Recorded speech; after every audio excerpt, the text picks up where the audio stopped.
Start. Okay.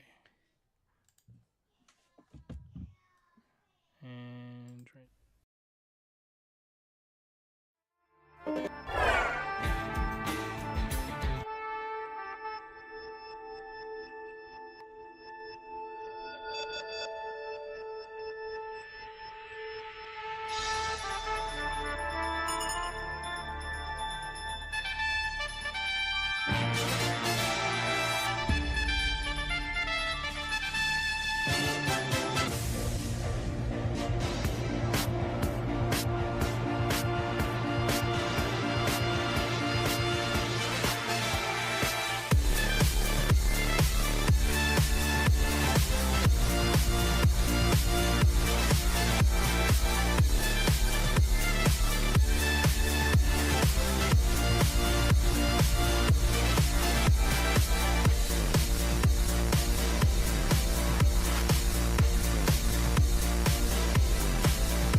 Ladies and gentlemen, run, you clever boy, and remember me, for this is a Fred the Allen Productions podcast.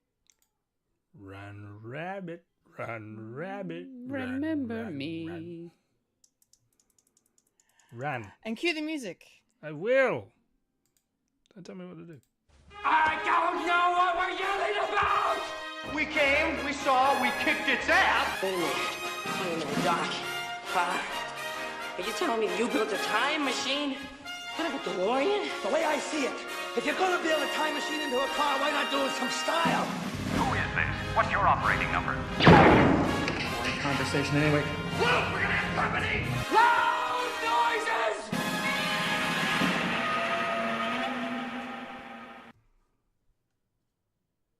Hello. Hello. Hello. I'm a Kendall Richardson. I'm a Fulya and And I'm the dramatic pause, Michael Lister. And you are now experiencing a podcast called Fred. Yeah, it's experiencing it through the mediums of the time, the place that is today, or yesterday, or tomorrow. Who knows? Whenever you're listening, or seeing, or hearing. Nanu. Nanu. Nanu. Indeed. Welcome to the show, everyone. Let's kick it off with the usual weekly watchings. Take it away, Fulya. Yes. Okay. I have watched 3 episodes of One Piece since the last time. What are 3 wonderful what were they? Yes, exactly. me, Michael have had a chat already about it, but But that's behind the these scenes. these the last 3 episodes that I have watched. I'm still on Sabaody, still at the Sabaody archipelago, but we're getting to the nitty gritty now of this, so that's been fun. Speaking of anime, I have since started and finished a very short anime mini series, if you will, by the name of The Fragrant Flower Blooms with Dignity. It is a Netflix anime. It's really sweet. High school slice of life kind of coming of age type of story. Essentially an elite girls' school resides next to a boys' school for delinquents. And one day, 2 students from each school, Kaoruko and Rintaro, meet and develop a connection. And yes, there is a little bit of romance with these 2 characters by the end of it, you know.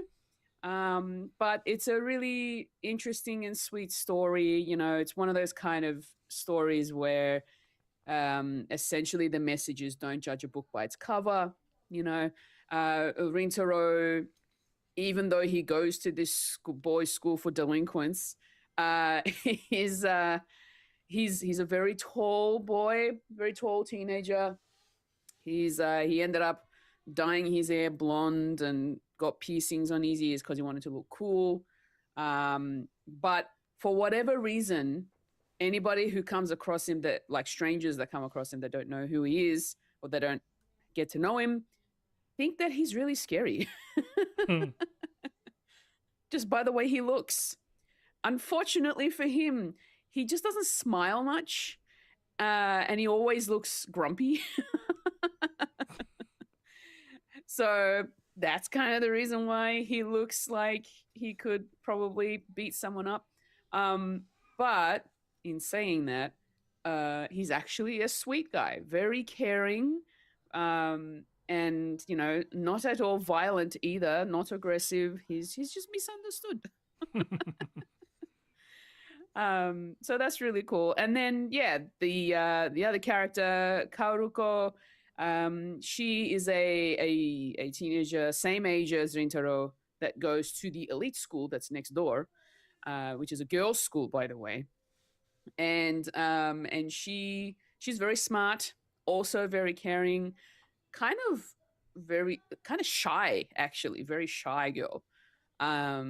And yeah, they find themselves getting acquainted in the bakery, or the patisserie, I should say, that Rintaro works at, because it's his family's patisserie, and he happens to help out every now and then when they need it. And so that's how they kind of met, while she was there stuffing her face with cake. Which I feel like that would be me. Walking into a patisserie, finding all the cakes that I want, and then just eating it all.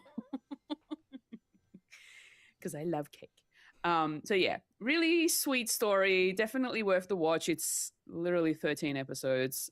Came out last year, 2025. So it's very recent. But yeah, really good. Really liking it. I finished it, by the way. It's done because it's very short.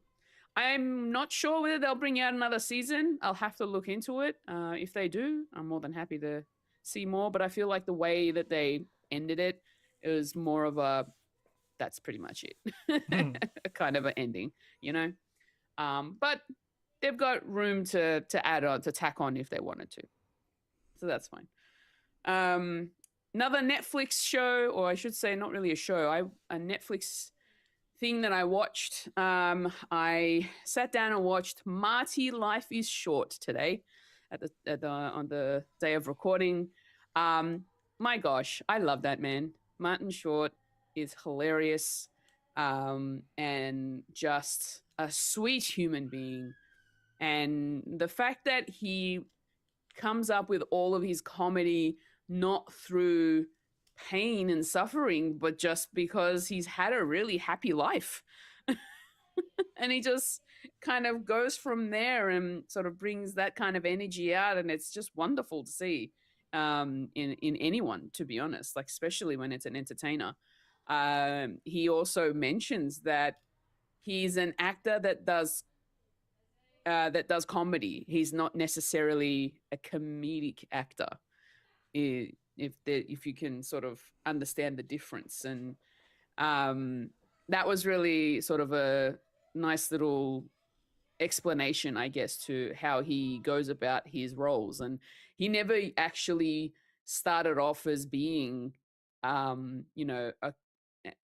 comedy. He was doing all types of performance purely because in Canada, that's what they had to do to get into the industry. They had to learn all of the different disciplines of performance, theater, in front of a camera, singing, dancing. They had to do it all. And he really enjoyed the singing side of it all and the theater side of it all. So it was cool to find out that he also did some, Broadway musicals, which is really fun to find out. But the other thing that surprised me was that he's also done some serious roles in terms of like TV shows or movies. And I honestly had no idea. I really had no idea about that. So yeah, Marty, Life is Short, definitely worth the watch. Yes, there were tears by the end of it. And not just because Catherine O'Hara's in it. There's like another, there's like another story that he tells or that is told in this doco. More so about his wife that had me kind of very sad. But his outlook of it all was really sweet too. So yeah, definitely worth the watch. I loved it. And it was really cool to just see everybody come together and talk about how awesome Martin Short is in that documentary. Eugene Levy, Steve Martin, Catherine O'Hara, all those amazing people. But yeah, so definitely worth the watch. A movie that I watched this week. And let's just say I wanted to see this. I just wasn't sure what to expect out of it. I ended up watching Mortal Kombat 2. Nice. Yes, I did cover my eyes at all the gory bits. Well, not necessarily covering eyes, but more so closing them because I couldn't deal. And I know, yes, it's supposed to be like that. That's what the video games were like. Yes, I'm missing out on all the good stuff and the cool fatalities and all that. But video game graphics and seeing real life, what it could look like real life, is a completely different. That's completely different gore. Completely different. And I mentioned this to some friends of mine yesterday when I was recording a podcast with them, and they ridiculed me for it. Aww. I'm like, what do you want from me? I don't like gory scenes, all right? Yes, I know I should have expected that going in. I knew I was expecting that when I was going into watching this movie, but I went in there to watch everything else but except for the blood and guts. Luckily, there weren't that many of those scenes. So my eyes were open for most of it.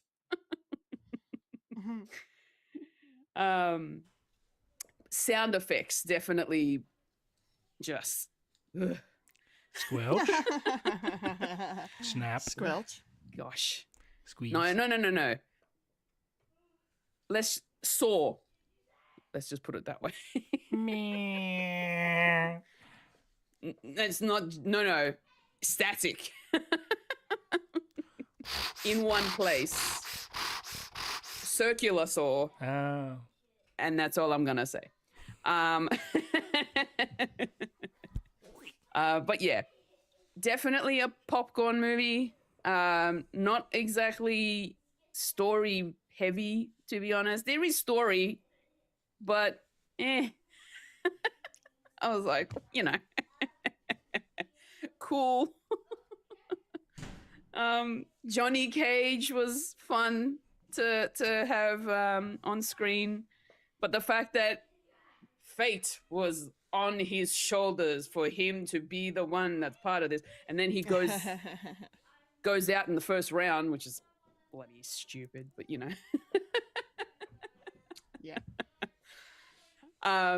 But yeah, no, it was fun. It was just fun. Yeah.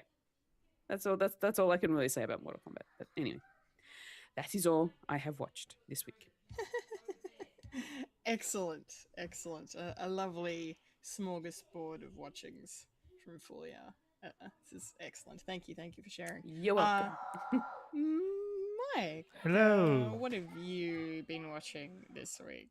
Well, I too been watching the One Piece. A little bit more than 3. Times that by 10. 30. So I've done 30 a week. I just calculated, mate. 35, I think. 7 days. Yeah, something like that. 5 times whatever. It's not math. We're not doing a math podcast here. So yeah, I finally cracked 900. So I've got 255 episodes left until I finish the first season. There you go. And I've finished the whole Cake Island arc, and now I'm into Wano. It's great. It's very Eastern culture, sort of Japan, Shogun sort of area. It's pretty cool.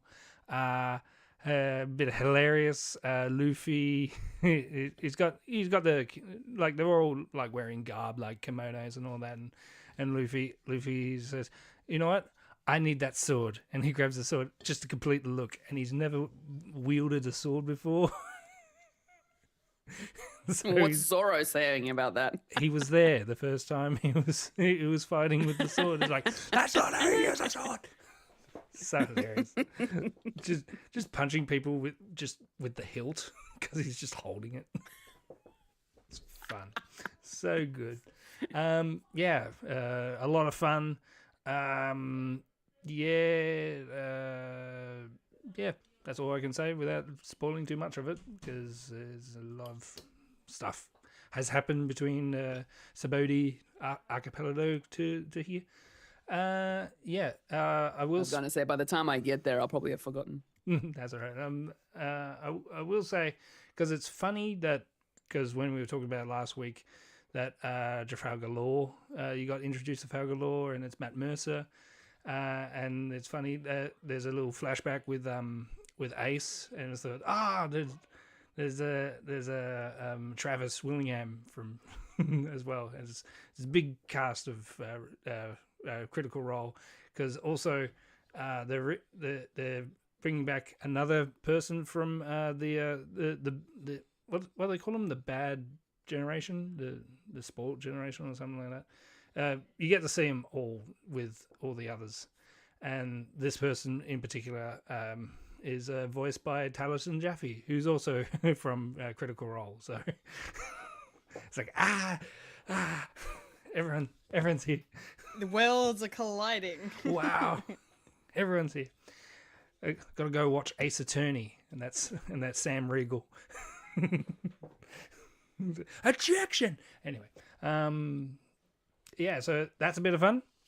Things finishing up this week. Finally watched The Boys, the last episode of everything. I like the ending. It ended the way it should. Yeah. Of having what happens with Homelander being at the start. It's like, yes, it's well deserved, and yeah, a real pathetic character, and I laughed. And yeah, it was great. And then just the added tack on of like the actual ending between Huey and Butcher. Oh, yeah, Jesus. yeah, I'm not ashamed to admit it. I did shed a tear. It's like these two men been going through a lot, and everything is coming up to this particular moment. And yeah.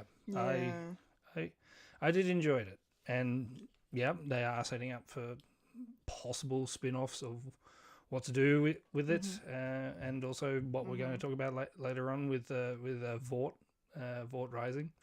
Looks pretty good.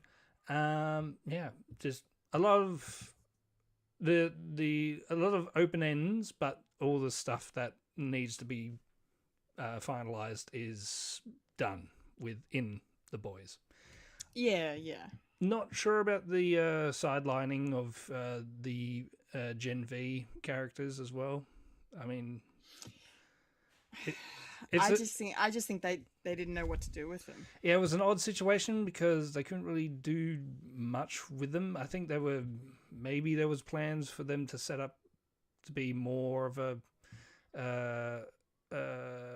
thing for the ending, and then obviously tragedy happens and they had to rework some stuff, and it's like, we can't really do much more with this, so they thought, they're here, so connective tissue, and there you go. And yeah, it is what it is. But I'm guessing with like spin-off shows or anything like that, the obvious thing is they'll probably have these characters within that, but not necessarily have like a Gen V thing. Just these characters are here to do stuff, and a character comes back who's also from Supernatural as well. The president is back. Idjit. Can't remember his name. Idjit. Yes, well, he plays Bobby in Supernatural, but it's Jim Beaver. Yeah. He plays Idjit. President Idjit. President Idjit. Yeah, he plays President Robert Singer, whose name is taken from a real writer / director of Supernatural and The Boys and blah blah blah. I don't get it. Over my head. He had the same character name in Supernatural as well, and they gave him the same. I got that reference.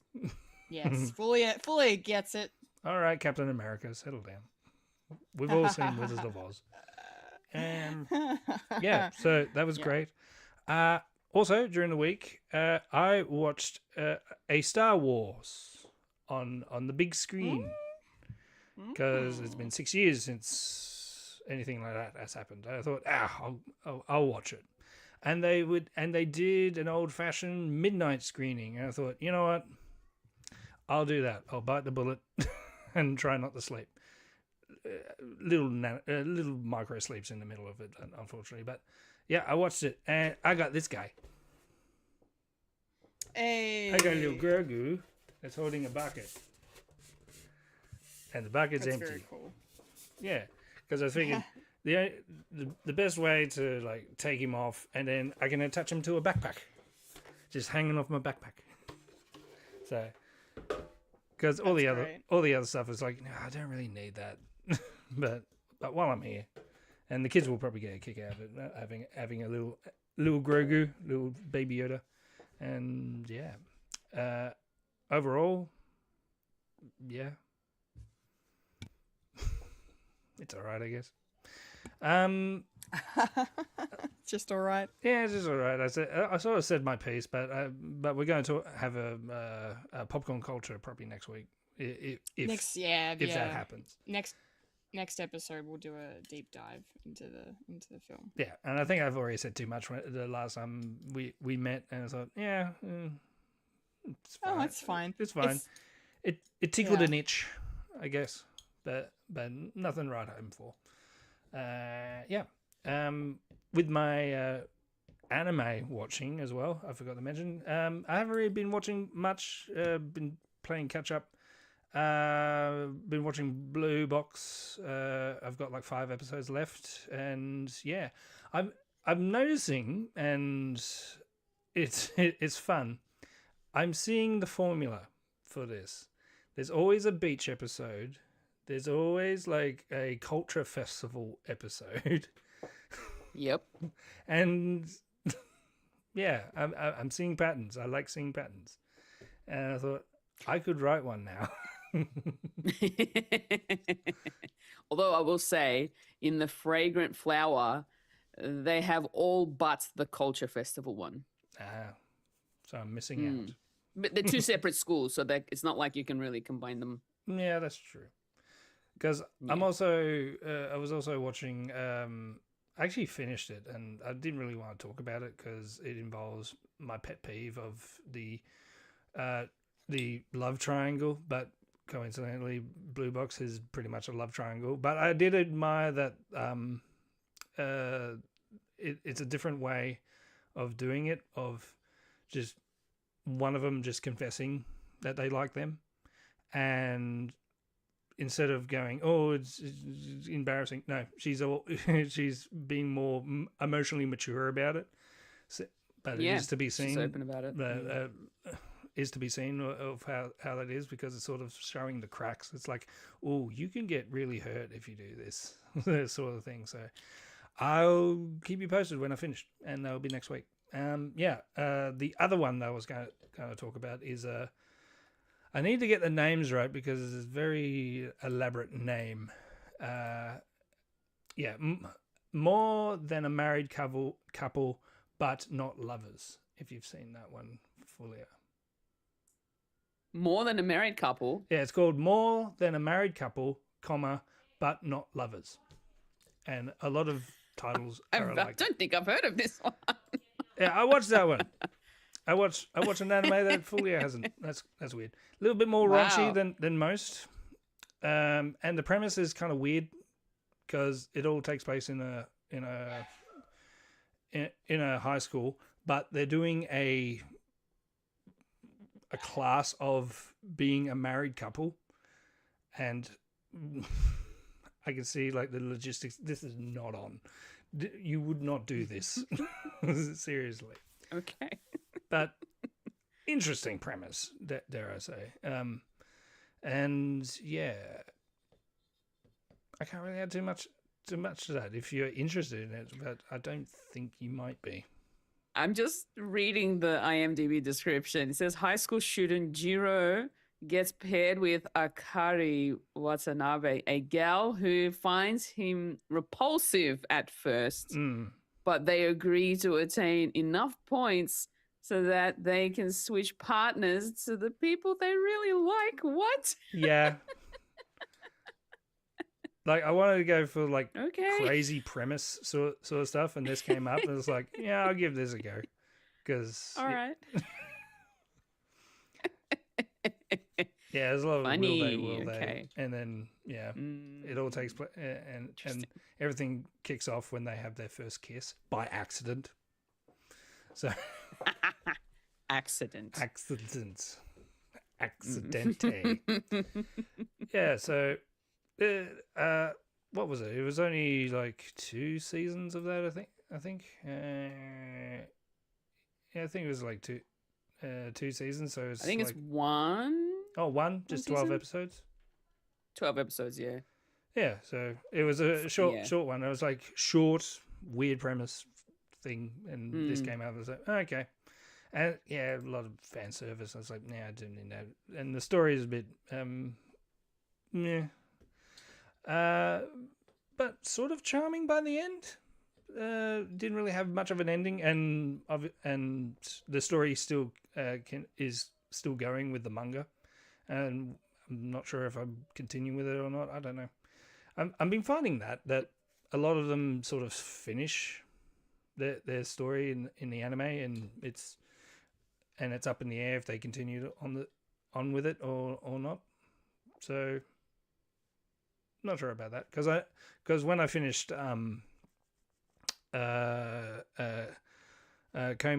Can't Communicate, apparently there's a lot more story after this, and there's a lot more snapshots of particular stories with that. It's not really a coherent sort of thing. It's just thing and then thing and thing.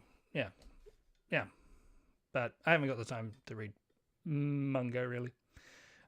I've been trying to read an actual novel, so and that's going slow. So Yeah, and that's pretty much my week. I haven't really been doing much. I've been doing a lot of rewriting for a show. That's an upcoming show, maybe. Maybe an upcoming show. Maybe you've heard about it, Kendall and Fulya. Maybe you're in it or not. I don't know. What about you? Maybe. What about you, Kendall? What did you been doing? What did you been doing? What did you doing and watching? Yes. Yeah. I've been watching a few things this week. I will get The Boys out of the way first because I've also seen the end. Thankfully, I managed to avoid spoilers because I had to wait 24 hours to watch it because I was busy, but I got there. And yeah, it was. I agree with you, Mike. It was a satisfying ending. I think it ended the way it was only going to end. Like part of me was like, for all of this show's, satire and negativity and like the bad guys constantly being one step ahead somehow or like just ahead. Like I was wondering if they would just stick to that right until the end and there'd be no hope. But they didn't do that, and I'm okay with it. I'm okay with it, especially because it just it gave us Homelander in a way I never thought I'd see, inside and out. Have you seen MacGruber at all? No, I still haven't seen MacGruber. No, I'm really bad. Well, that scene in particular reminded me of a scene from MacGruber, and I sort of laughed and thought, yeah. So Okay, I would definitely recommend gonna watch watching that now. that because I laughed both Yeah. times. Oh, good. All right, I'll definitely check it out. Yeah. So that was just it was crazy to just wow. This is how it's going out. Yeah, I definitely was. I laughed during that whole sequence as well, with Homelander and Butcher in the Oval Office. It was insane, and the fact that it was broadcast to everyone was just also insane. But just perfect. Yeah, I wondered like about the plan of like if bloody why am I forgetting her name now? Is it I'm the name of the Frenchie is not Kimiko, is it? Is it Kimiko? Yeah, it's Kimiko. Yeah. Yeah, why am I my brain just had a moment of like, no, it's not Kimiko, it's something Claire? else. No, it's Claire. Sorry, it's Kimiko. Yeah, like I'm guessing they never went down the route of getting her to recreate Soldier Boy's ability to depower someone. Until they absolutely had no choice, which is, I guess, they had the cure and the cure was the safer way, and then they didn't have, the virus, they had the virus. And then, I guess they had to resort to those measures, because I'm just like, well, if they'd known it was going to work and she would have survived the treatment, maybe they would have put her through it sooner, but I guess hindsight's 2020. Can I tell you something? Please. I probably fell for a red herring, maybe, of my own thinking. I thought Sister Sage? No. Yes. Yeah. I thought she was lying. That it worked. Yeah. Because when she walked out and says, "I'm going to Harry Potter World," going to Harry Potter World, and she went out, she looked around, and she smiled, and I thought, is that a sinister smile? She's setting shit up. I thought. I didn't. Why are we lingering on her smile too much? I'm not sure about this. That's fair. No, I don't.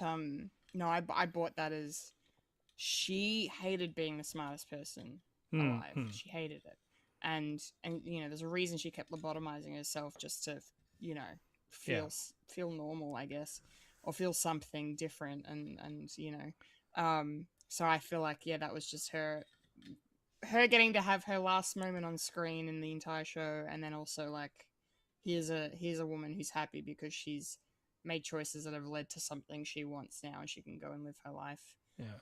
and just be a dumbass, like she said, you know. So, which was fun. Yeah, I watched a breakthrough, and they actually specifically said, and I forgot, when she got up, blood was dripping down her head. Yes. I'd forgotten that soups don't bleed blood in a way, and that sort of clinked for Homelander as well, who was getting up with the blood on his head as well. It's like, I missed something vitally important, and I thought I was setting myself up for failure. Yeah, But- I forgot that. I forgot about the no bleeding thing, but I just kind of took it as they had the same power done at them, and they were both bleeding from the same exact spot. So that made me go, oh, well, if it worked on her and she was bleeding there, then and it's worked on him. That's kind of how I took it. Yeah. Yeah. Yeah. Yeah. Yes. Yes. Yeah. Yeah. But anyway, so yeah, it was really really crazy and just surreal to just watch, you know, a character that has been one of the most terrifying characters on television for, you know, so many years now, just can be completely whittled down to nothing. It was crazy to watch, but it was so good. And I think, Mike, you may have been the one that called the Deep's fate correctly. Sort of. Sort of. I was thinking maybe he survives this and he's ostracized, and the only way he could live is probably just in the sea. But last week's episode sort of carte blanche that, having being told there's like, if you enter the sea, you will die. It's like, oh, then he's probably going to die then. And a cameo from Samuel L. Jackson. That was pretty cool. Samuel L. Jackson as a hammerhead shark. Didn't he die from a hammerhead shark in that movie that he died in? From a shark? No, Deep Blue? it was just a great white, and it was Deep Blue Sea. Deep Blue Sea. Yeah. When he was having a big, inspiring speech, and then a great white and just... he just gets... Yeah, it's a great scene. I haven't seen that movie. I just know that scene. Oh yeah, it's the most iconic scene from that film, so you don't really need to know any of the rest. But anyway, yeah, so the Deep's fate was very fitting, and I was laughing the whole time, and just watching Starlight watch the sea betray him, and she's just like, okay, I guess. Like, she has no context for what's going on. No. And it was just really funny. Tentacle yeah, going and then right up him. Right, that was too good. It was too good. Yeah, and then like you said, Huey and Butcher, the ending. I'm annoyed they killed Terra though, and I'm like, Two dead dogs in a week.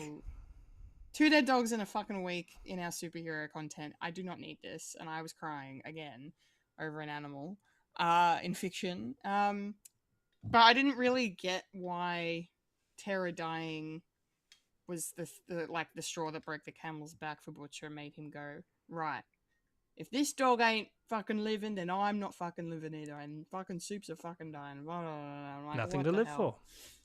Nothing to live for, I guess. Nothing to live for. I don't know. His son, quote unquote, rejected to be with him. He's done. He's finished his job of, spoilers, killing Homelander, and the only thing that was left to remember him and Becca was Terra, and no longer Terra, and all he has to do is wait for him to die from that cancer that's now eating his body, because he's not a soup anymore. So, blaze of glory.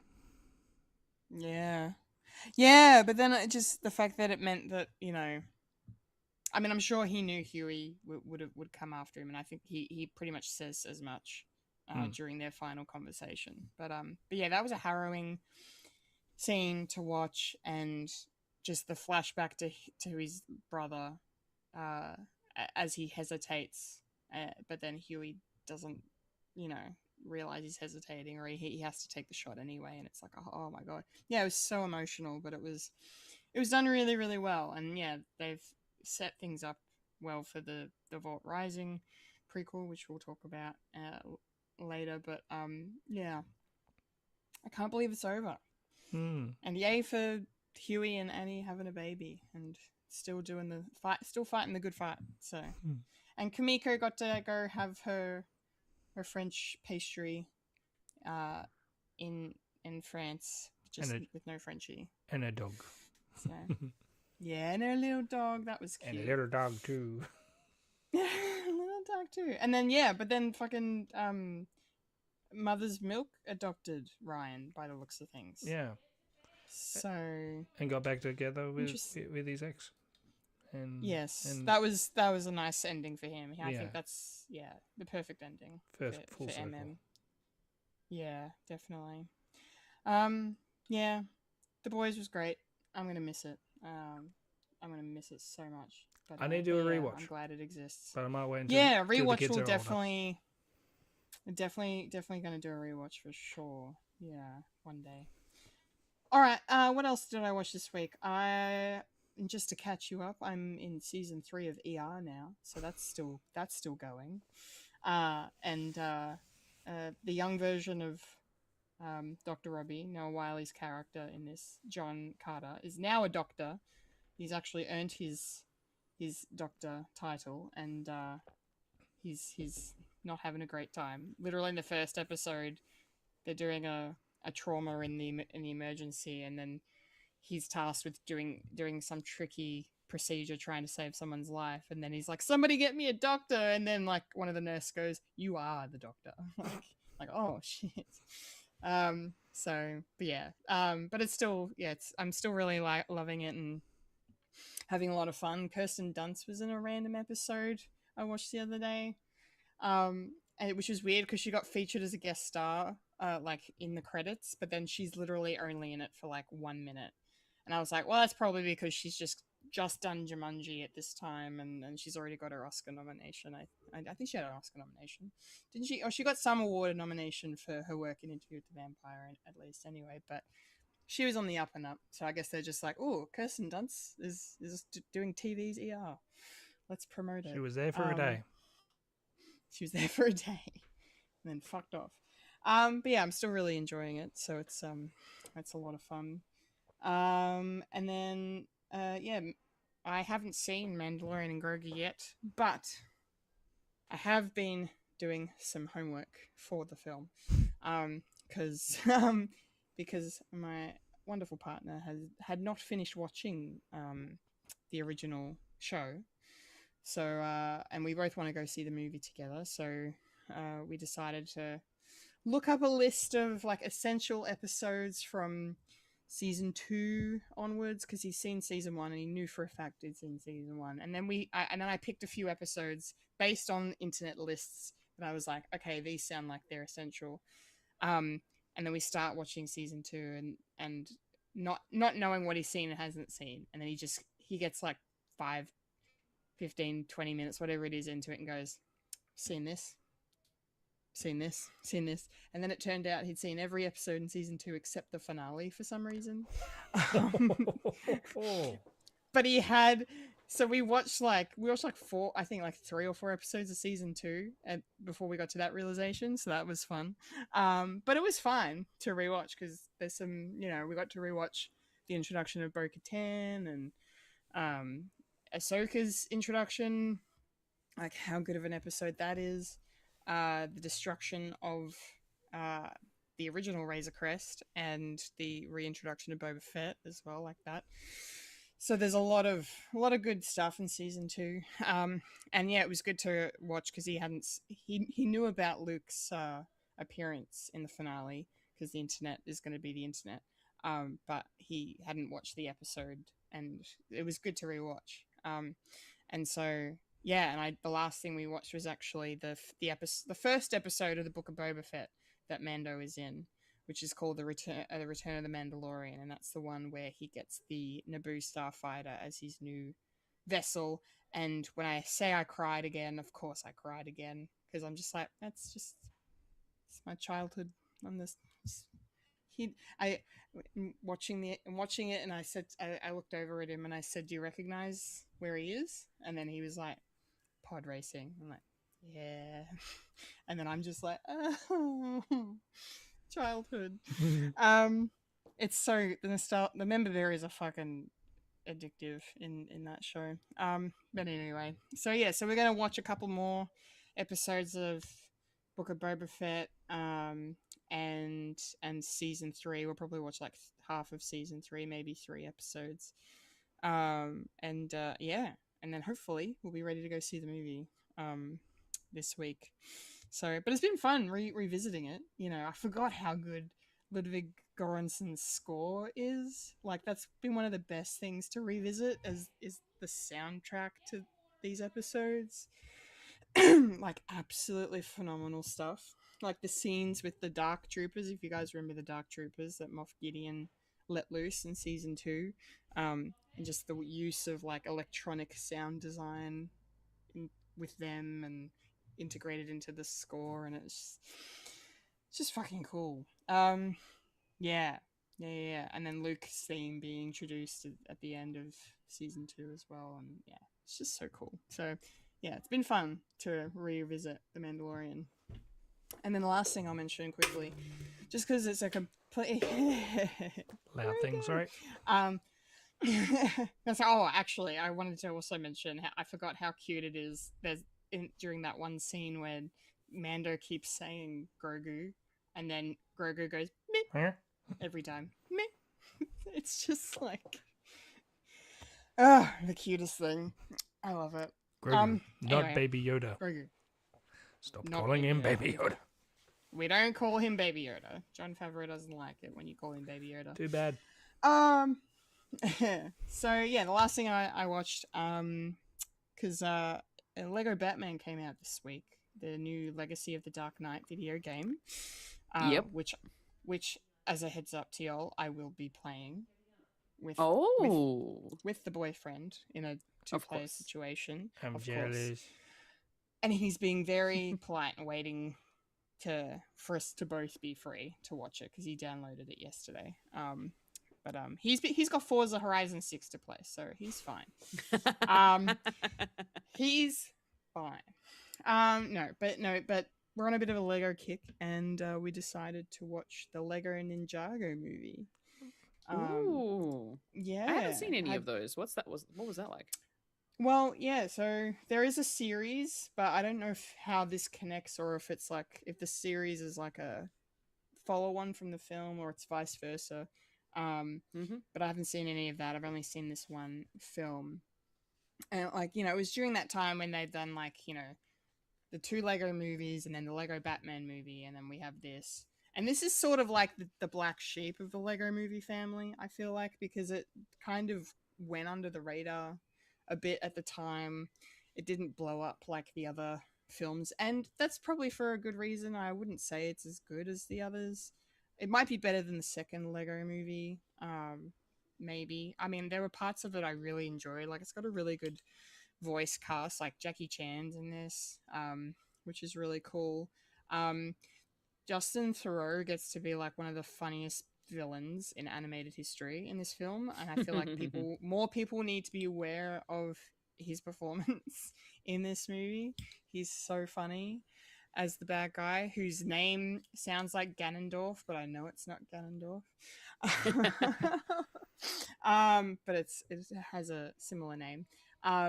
Dave Franco is the protagonist, the voice of the main protagonist in this. But the other funny thing to me that it was like, that this whole thing is it kind of felt like a Power Rangers movie, because the group of heroes, they're all ninjas, and they're all color coded, and they all have like Mechazoid thing, like Lego things that they use and fly around in. They don't combine in any sense to form one gigantic thing. Wait. That's the Lego difference. doesn't combine? Well, you know what I mean. Say. They don't. This would be the one movie where they should be able to easily combine. No, they don't do that. But I'm just watching this, and they're even like calling out their, like, you know, their different like call signs, and I'm like, this is just Power Rangers in an animated Lego form. But hey, it's cool. it was fun. I do recommend it. Like, you know, Mike, it's definitely a good watch for your kids and the family if you're looking for something that's harmless and a little bit funny. Fulia, you'll definitely enjoy it. I think like it's got a very playful sense of humor. It's not cringe at all, and the animation is really cool as well. Like obviously that's the same animation studio I believe that did the other Lego films, and yeah, it looks great. The colors are beautiful, and yeah, it's enjoyable. But yeah, it's just yeah, for some reason it didn't hit the mark like the others, but that's all right. Fair enough. It exists, and I recommend if you're looking for something to watch that's easy and breezy, check out Lego Ninjago, the movie, the Lego Ninjago movie. Nice. Please do. Yes. All right. That's the weekly watchings, which means it's time to roll on up to the nerdy news.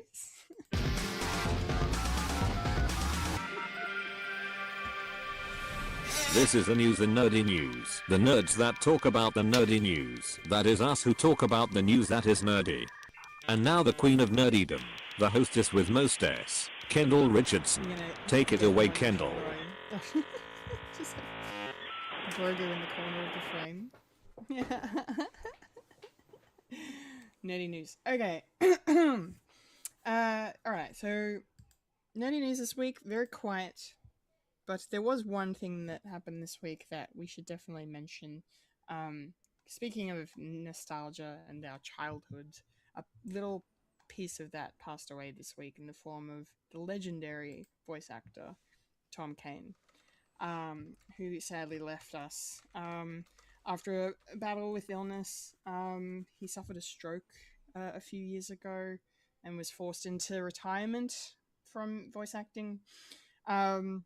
And has now sadly passed at the age of 64, so way too young to be losing him. A really sweet statement was released by his talent agency, Galactic Productions, and they said, from his unforgettable performances in Star Wars to countless animated series, documentaries, and games, Tom brought wisdom, strength, humor, and heart to every role he touched.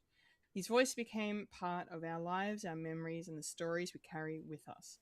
But beyond the incredible career was an extraordinary man. Tom was a devoted husband and father who, alongside his wife, built a loving family of 9 children. 3 biological kids and 6 welcomed through adoption and fostering. That compassion and generosity defined who he was, just as much as his remarkable talent did.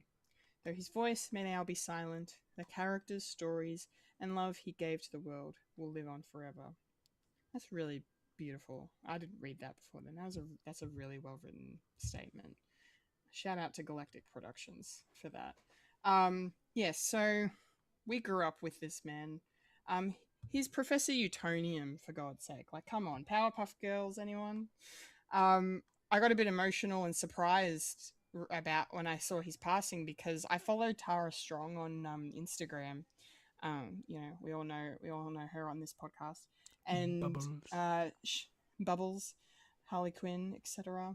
And she'd post only like a month or 2 ago. There was a reunion of the Powerpuff Girls cast at a convention, and Tom Kane was there, and he had his Professor Utonium outfit on, just, you know, looking fantastic. They filmed a bunch of little clips for social media of them reenacting dialogue from the show, and so then I saw her tribute to him, and I was like, no, really? Like, he was like that. And I know it's so stupid, like, that's the shit thing. One of the shit things about death is like, this person was just here, and now it's like, what? They're not? What do you mean? Yeah, but her tribute was really beautiful. I recommend going to check that out as well. But yeah, on top of Professor Utonium, he was, of course, one of the voice actors, the main voice actor by the looks of things, to play Yoda in a lot of the animated Star Wars stuff. In the Clone Wars. In the Clone Wars, most importantly, yes. And some of the video games as well. He also voiced Boba Fett, C-3PO, and Qui-Gon Jinn. He also made an appearance in Star Wars: The Last Jedi as the voice of Admiral Akbar. Yeah, and he voiced Akbar in a few other projects as well. So he's very much rooted in the universe of Star Wars.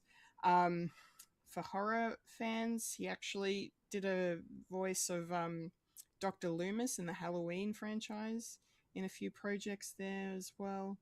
Yeah, what else did he do? If you're into first-person shooters, he's a major feature in Call of Duty. Voiced Takeo Misaki. He's one of the 4 main characters in the Zombies offshoot of the Call of Duty franchise that you can play. And then, yeah, he also voiced characters on the Wild Thornberrys, Spider-Man, the animated series. He even did voices at Walt Disney World. He was the announcer for the park's monorail system and could be heard providing health and safety announcements around the park following the COVID-19 pandemic. Like, this guy was prolific.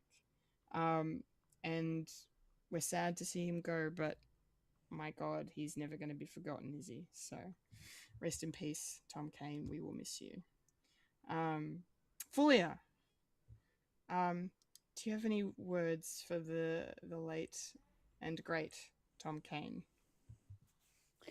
Yeah, honestly, I never heard his name until I started going through the list of projects that he was a part of, especially a lot of video games. He's done a lot of video games in terms of voice acting.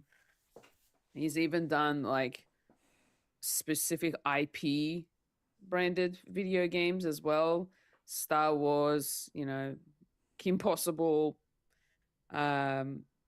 But he was also pretty big in the Lego series of games as well. Like, did some of the voice acting in the Lego series. Even though a lot of the Lego characters, the only voices you really hear is them going, so it's more of that rather than actual speaking dialogue back in the day. But that's what we loved about the Lego characters, because that was their little quirk with their dialogue. It's like Lego Simlish. Yeah, exactly. But yeah, no, just huge in the gaming industry by the looks of it, and some of these games I played, so it is definitely a big loss, unfortunately. So yeah. Yes, well, thank you for sharing your thoughts. Mike, do you have any words on Tom Kane's passing here? Yeah, everything that you've said, I would cover as well. Big fan of his big announcer voice, because in Clone Wars, the animated series, it always starts with him like narrating what happened, and it's like what has happened in this, and he did like that big bombastic sort of announcer voice, and yeah, and that's part of the Disney Park Rise as well, because he was also a sound-alike for someone who was doing that as well. Like, I think he was a voice for the Haunted Mansion ride as well. It's like puny mortals and all that sort of thing. So he's definitely prolific in that. With the games, I knew his tone voice because I'm a big fan of the Batman Arkham games, and he was in all 3 of them as Commissioner Gordon and Quince and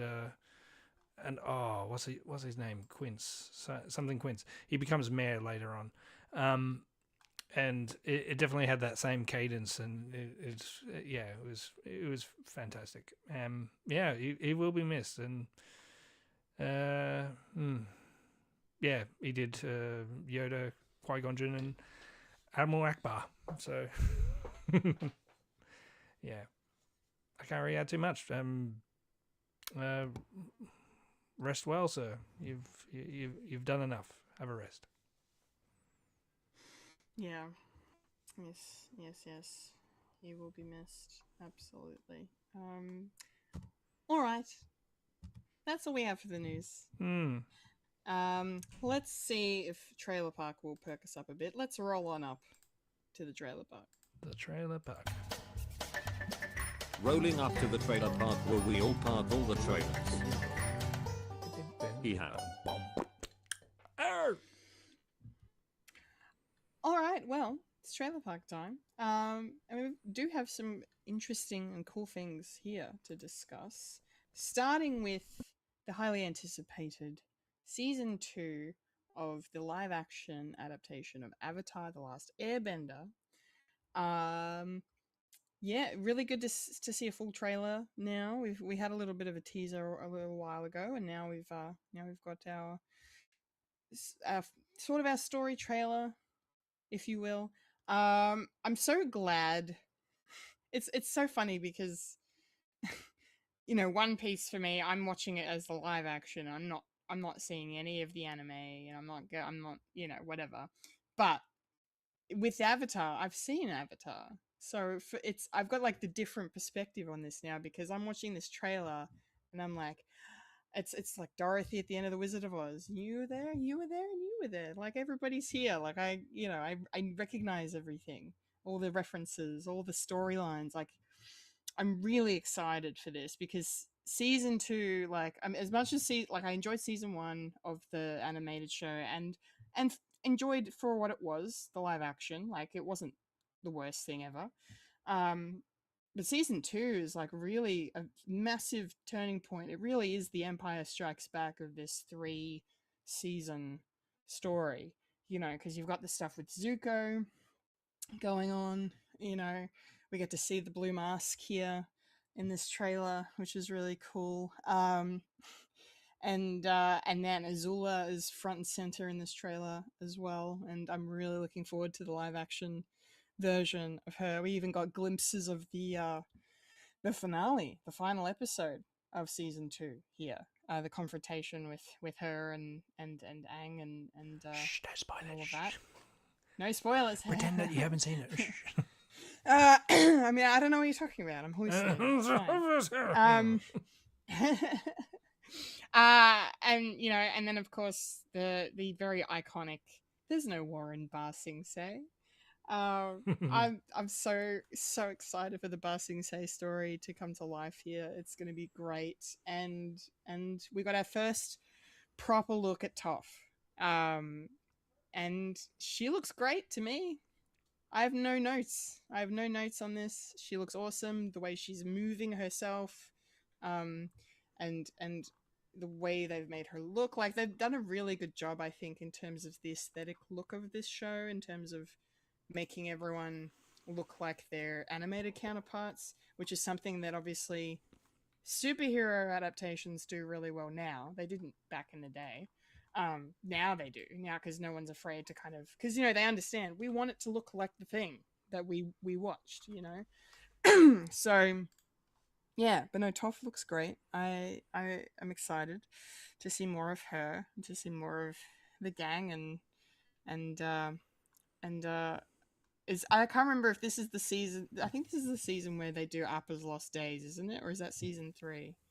Because we do get a couple of glimpses of Appa here that kind of made me think of that, but I can't remember what season it's in. It's been a minute since I've watched the whole thing. Yeah, it's been a while. That's okay. It's been a while. But yeah, good trailer, very good. I think the only negative I could even think of is just the abundance of CGI here is just really in your face a lot in this trailer.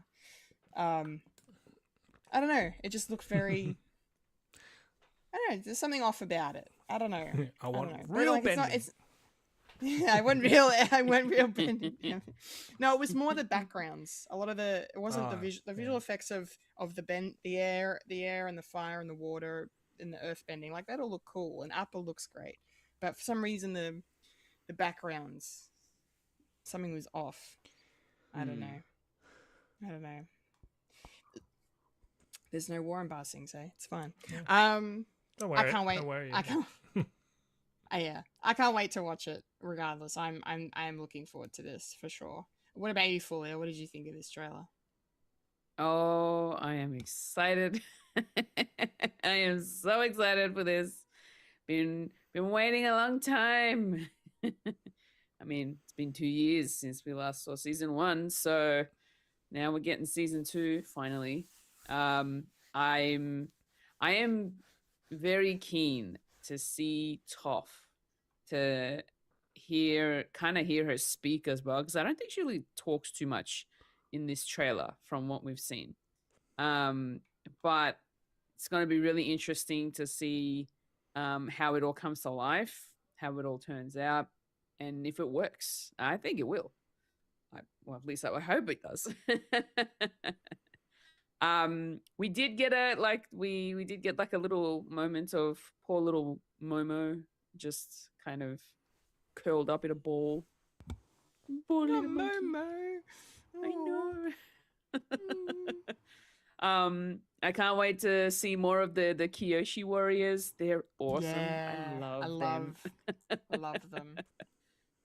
And I kind of want to see where Sokka's kind of where he goes with because he falls in love with one of the Kyoshi warriors. I'm just wondering whether that continues on. I hope so. That would be really good if it did, because it does continue in the show. Like, I feel like from memory they end up together in the show, don't they? Or there's like in season 3, I feel like I remember that linking up again, because I know season 1 obviously has the side quest with, he falls in love with the moon, basically. But what a wonderful moon it is. A wonderful moon it is. We love her. She's the best moon. Yeah. Yes. Yeah. Yes. No, Yeah. but I'm excited. Yeah. I'm very glad to hear that. That's awesome. Mike? Yes. Are you excited for season 2 of this? What did you think of this trailer? Of course I'm excited. Yeah. Of course. What a stupid question. What do you think? What do you think? Yeah, watching the first season, expecting it was around about that area of it's a Netflix remake of a well established cartoon. This is gonna be great.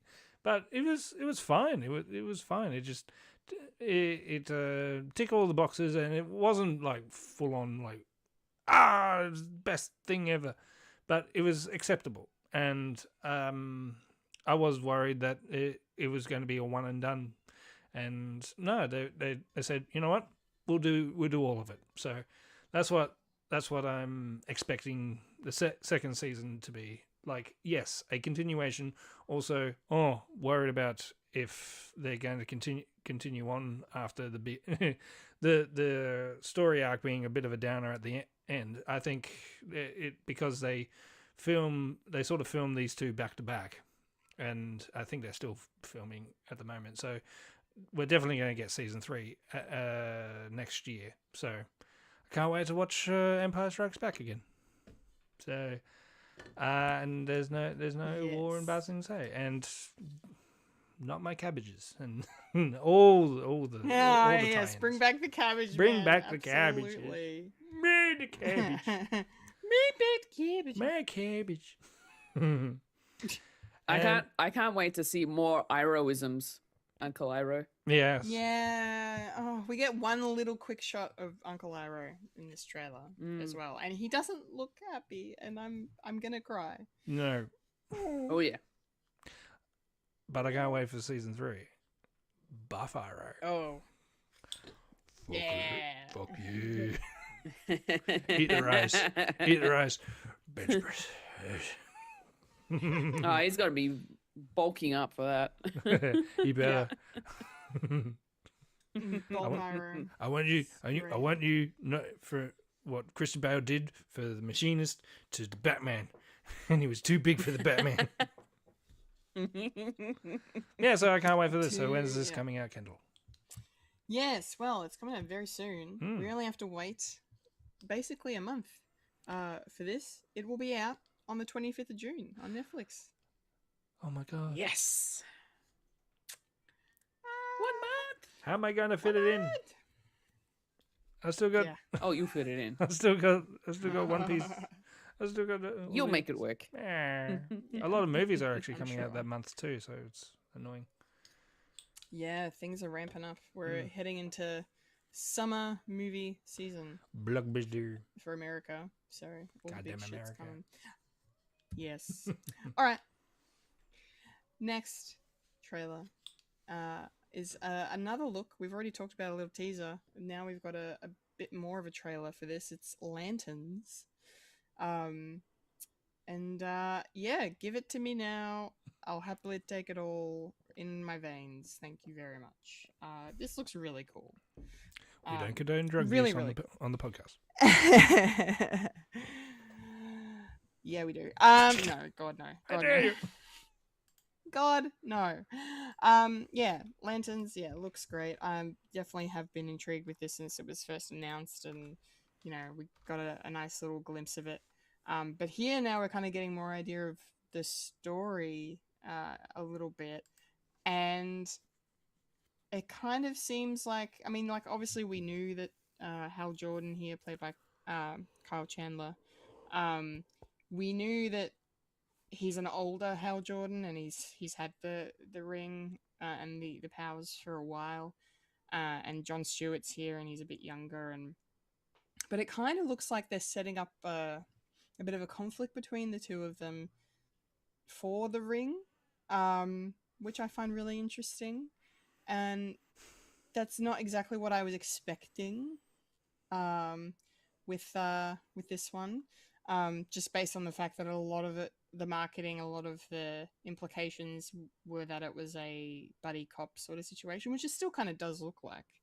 But no, I guess there's like an added current of tension between these two guys, and you know, who has the right to wear the ring and work for the Green Lantern Corps, I suppose.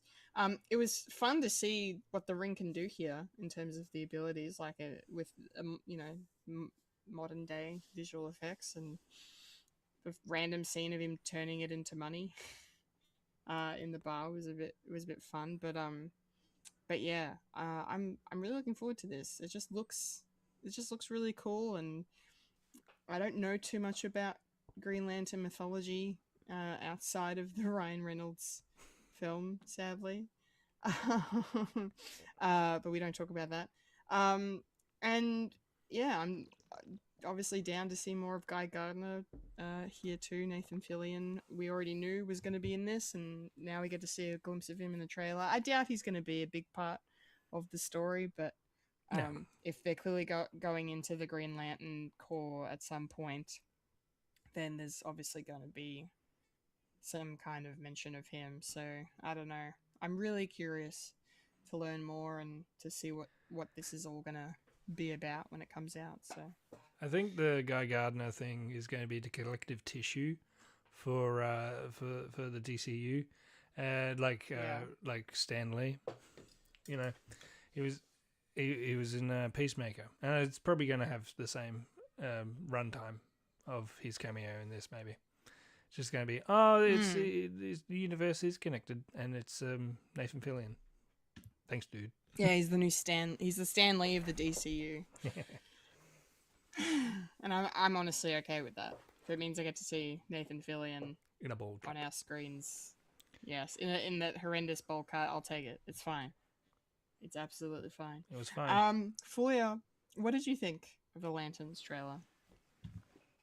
I'm so unsure of whether or not I want to watch this. I don't know. It's too serious now. The superhero movie's getting too serious. Yeah, I don't know. This might be a pass from me. Don't really have much to say. Well, I'm disappointed in you, Fulya. I thought we had you. I thought it was working. Well, you were listen, in. all right. They had me to start off with Superman, and then they lost me with this trailer. Still need to watch Creature Commandos though. That's an animation. I feel like Fulya won't enjoy that. Wait, that's got Nathan Fillion, does it? No. Yeah, I have this thing, like, I don't know what it is with DC. It's like there are certain films that I'm okay with, certain characters that I'm okay with, and then there are others that I'm just about, or no thank you. I don't know. I guess I'm just not into DC. I'm trying to get into it, but it's not grabbing my attention, I guess, is what it is. So I don't know. It's unfortunate. It is. I'm sad. I'm sad. Oh well, you can come in for the lighthearted DC stuff, and we'll do the serious stuff over here. Yeah, I'll do that. That's fine. Well, thank you for that. Mike, what did you think of this trailer? Having said all that, it's not grabbing me either. I stand alone. I don't Wow. know. I still need. I don't know. I might need a little bit more for it. I'll probably have to watch the first episode. It's like I'm roughly aware of what Lantern Corps is sort of be, intergalactic peacekeeping sort of thing, and I can tell it's like what is fear? Fear. It's the color yellow. It's the color yellow. Yellow is fear, and green is good. It's all color coded, that sort of thing. So I know that much. So, Traffic light. Yeah. Green is go. Yellow is semi trailer, and red is wrath. Maybe I don't know. So yeah. Essentially, it's a Rainbow Bright sort of lore. If you know Rainbow Bright, which I doubt. No, I do not. I'm not familiar. Yeah, it's all emotions and color codes.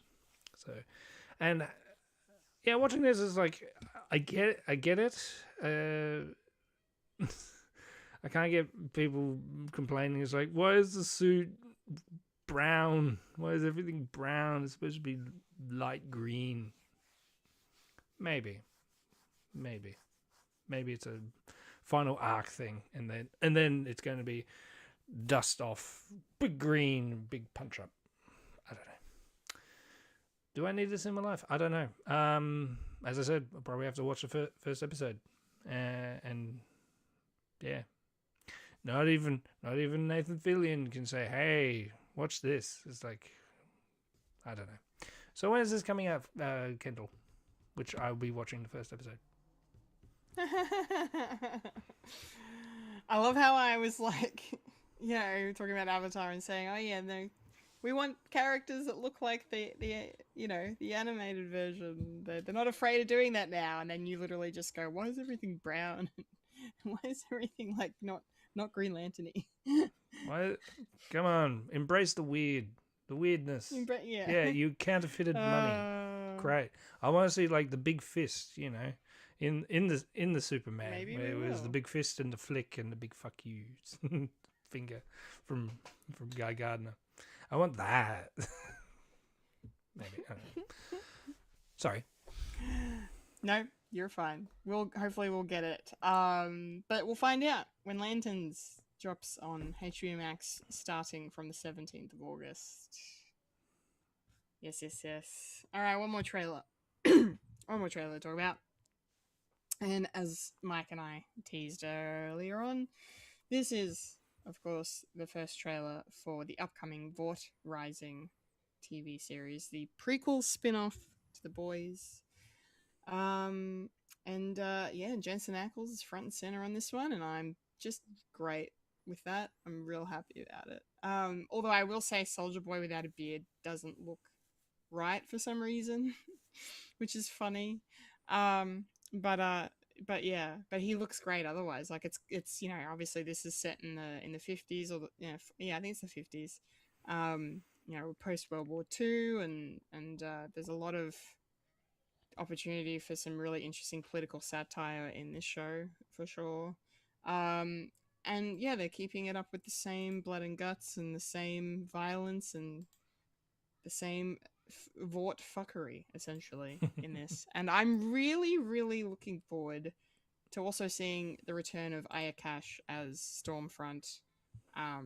But she's known as Clara here, I believe. You know, her original incarnation, you know, German accent and all. I think Ayakash was like the best thing to happen to season 2 of The Boys. Like you thought Homelander was terrifying. Like she came in and it was just like, what? Girls get it done. Yeah.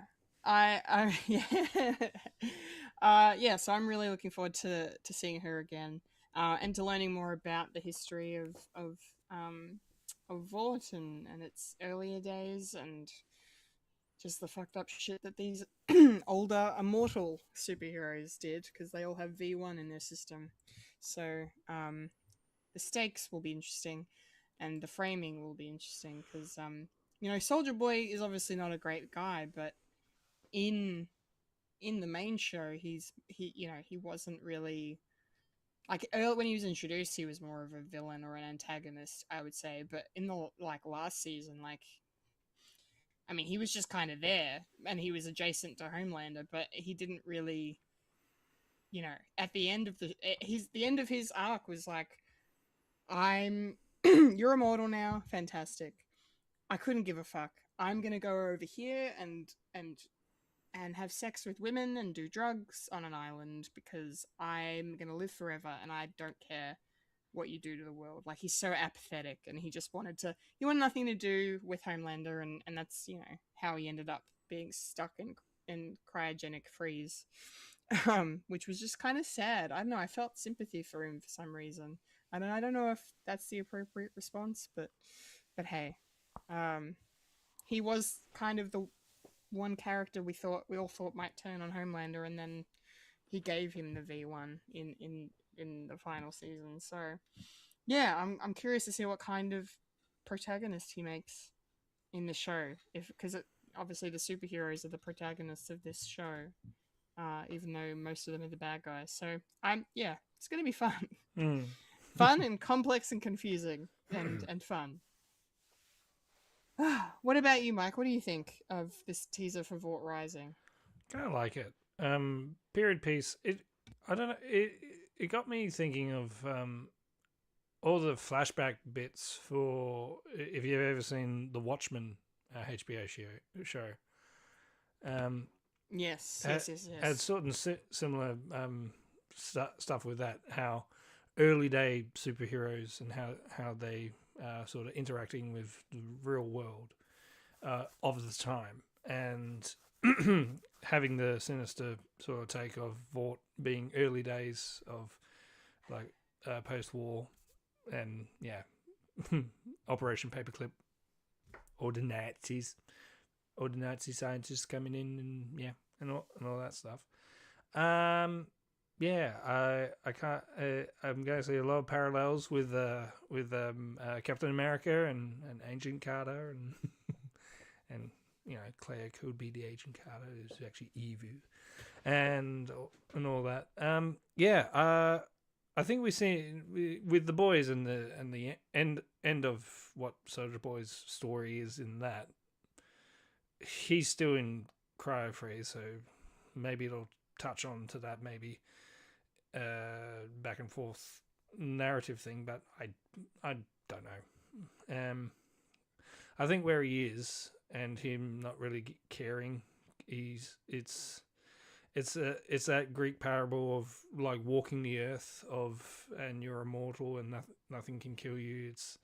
And you're wishing death, and I think this is going to be the start of it, where he actually learns. It's like, oh, this is great. I'm going to live forever, and then he's slowly dawning on himself as like, oh, I'm going to be living forever, and not a lot of people are going to experience that, except for the people around me, and I don't particularly like these people around me. That's hell on earth. So I'm going to see if they do something like that. That will be an interesting take of watching a character coming to the terms of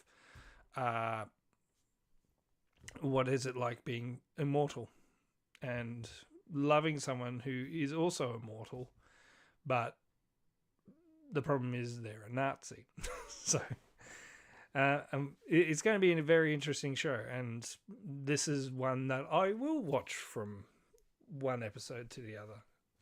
Probably not for Lanterns, but who knows where I'm going to be in when this comes out. So when is it coming out, Kendall? Yes, when is it coming out? That is a great question. We don't have a date for this. What? We what? All they have said is that it will be next year, 2027, on Prime Video for Vault Rising. If they're doing it now, early 27. Yep. January. January. Yeah, I'd probably say this time next year, if not sooner. Yeah.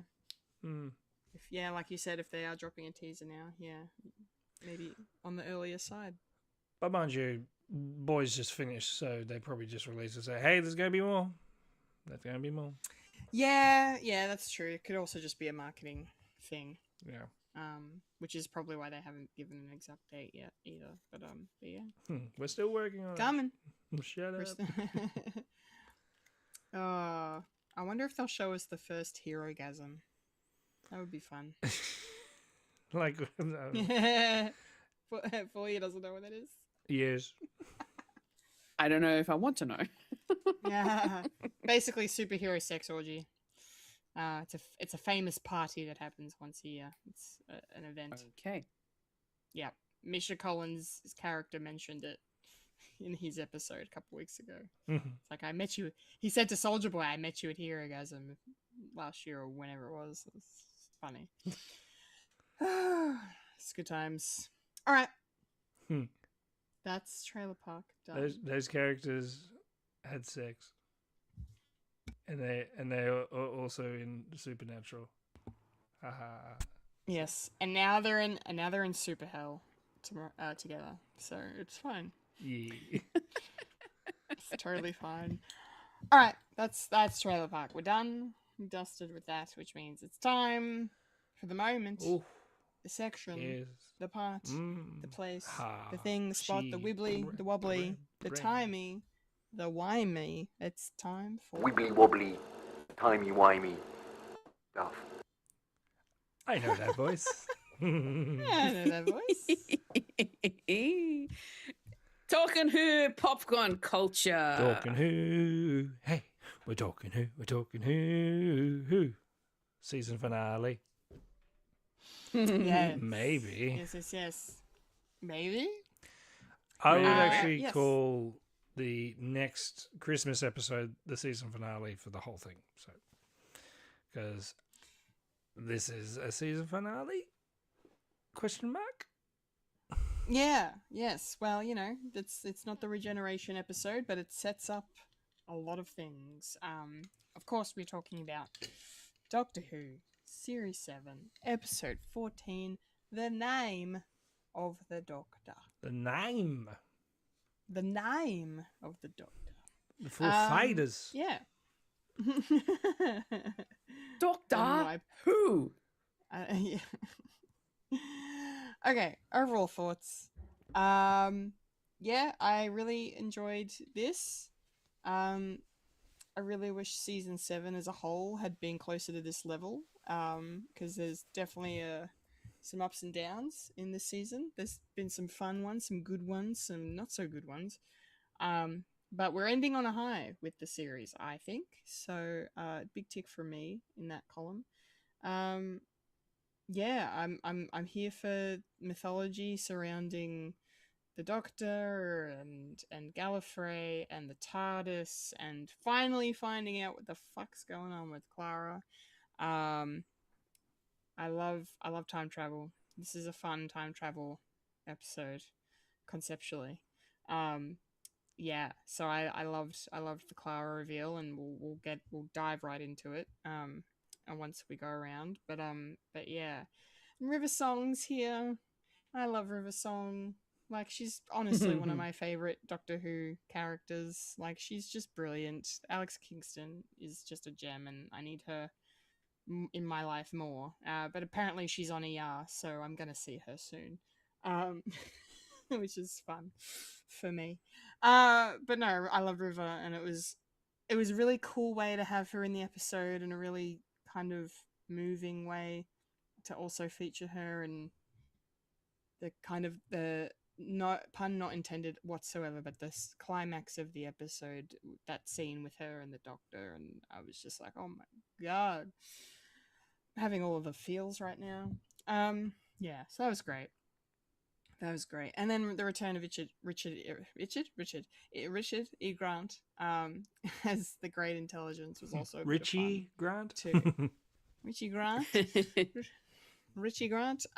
Yeah, no, it was good. For me, it tied up a lot of story and a lot of loose ends, and yeah, set things up for the 50th anniversary special, which we'll be watching next.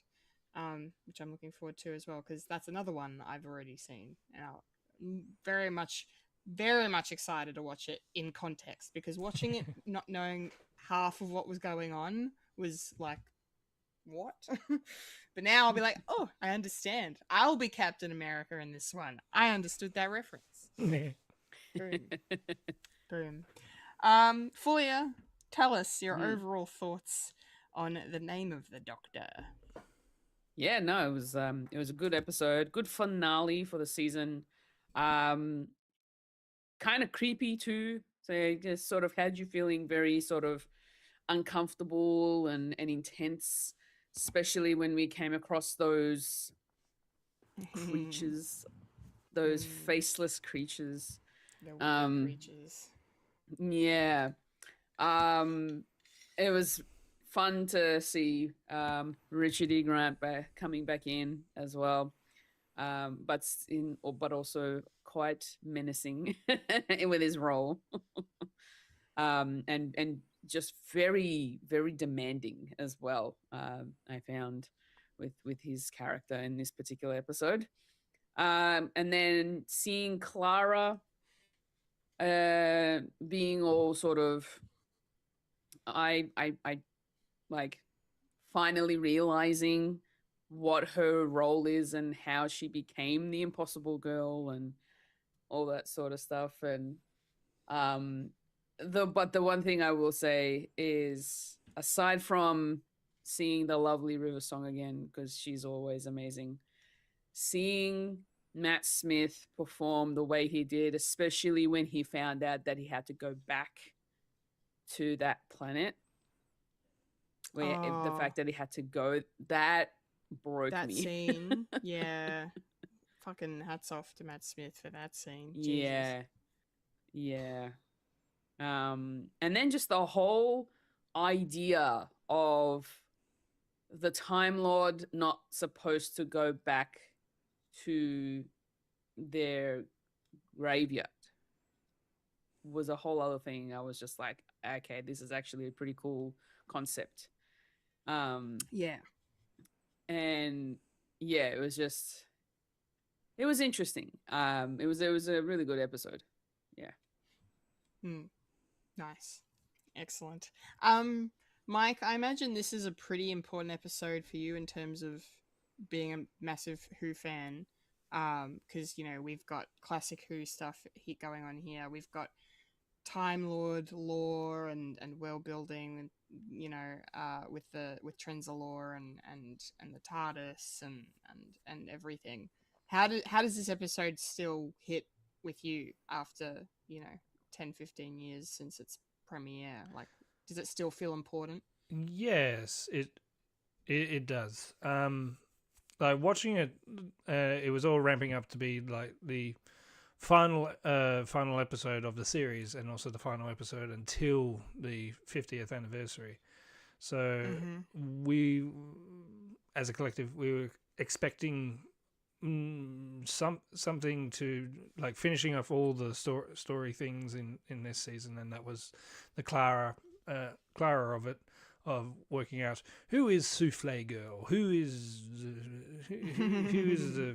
the nanny, the countess. I can't remember. But yeah. So and Governess. that was nicely done, and also in hindsight, I do question mark that this is a season finale because I still think the story keeps on going until the 50th, as well as the next episode, which is the Christmas episode, as well as the generational episode for that. That's why I sort of lumped them on. And this episode is sort of like the prologue to the ending of everything with Matt Smith. Yeah. So with hindsight, it's a much better episode. But watching it on face value, it's like it was sort of a nothing burger because it just ended abruptly, and it's like, what happened to Richard E. Grant? Is he still around? What the fuck? You know, it was that sort of crazy. It's like stop dropping plots. Stop. We want more. Anyway, so it was that frustration, and right now it's like, yeah, it is what it is now. I like the concept of a time lord or a time traveler is not allowed to go to their graveside because time can be rewritten sometimes, and the Doctor's death isn't a fixed point. So therefore, why would you go there? If you go there, it probably is a fixed point. Turns into a fixed point because then you know where you're going to die and all that stuff. So kind of like that sort of thinky scenario.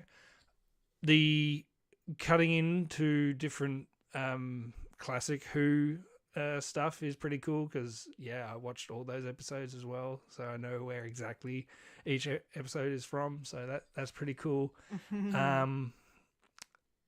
And yeah, it was a good ending up until the ending. But it was very ramping up to be something pretty cool for the 50th because they're sort of touching on like previous Doctors and the Doctor's timeline and going into it, and it's like, oh, do we get into it and see things? No, it was just a clip show. It's like, oh, okay, can't have everything. So overall, it was nice.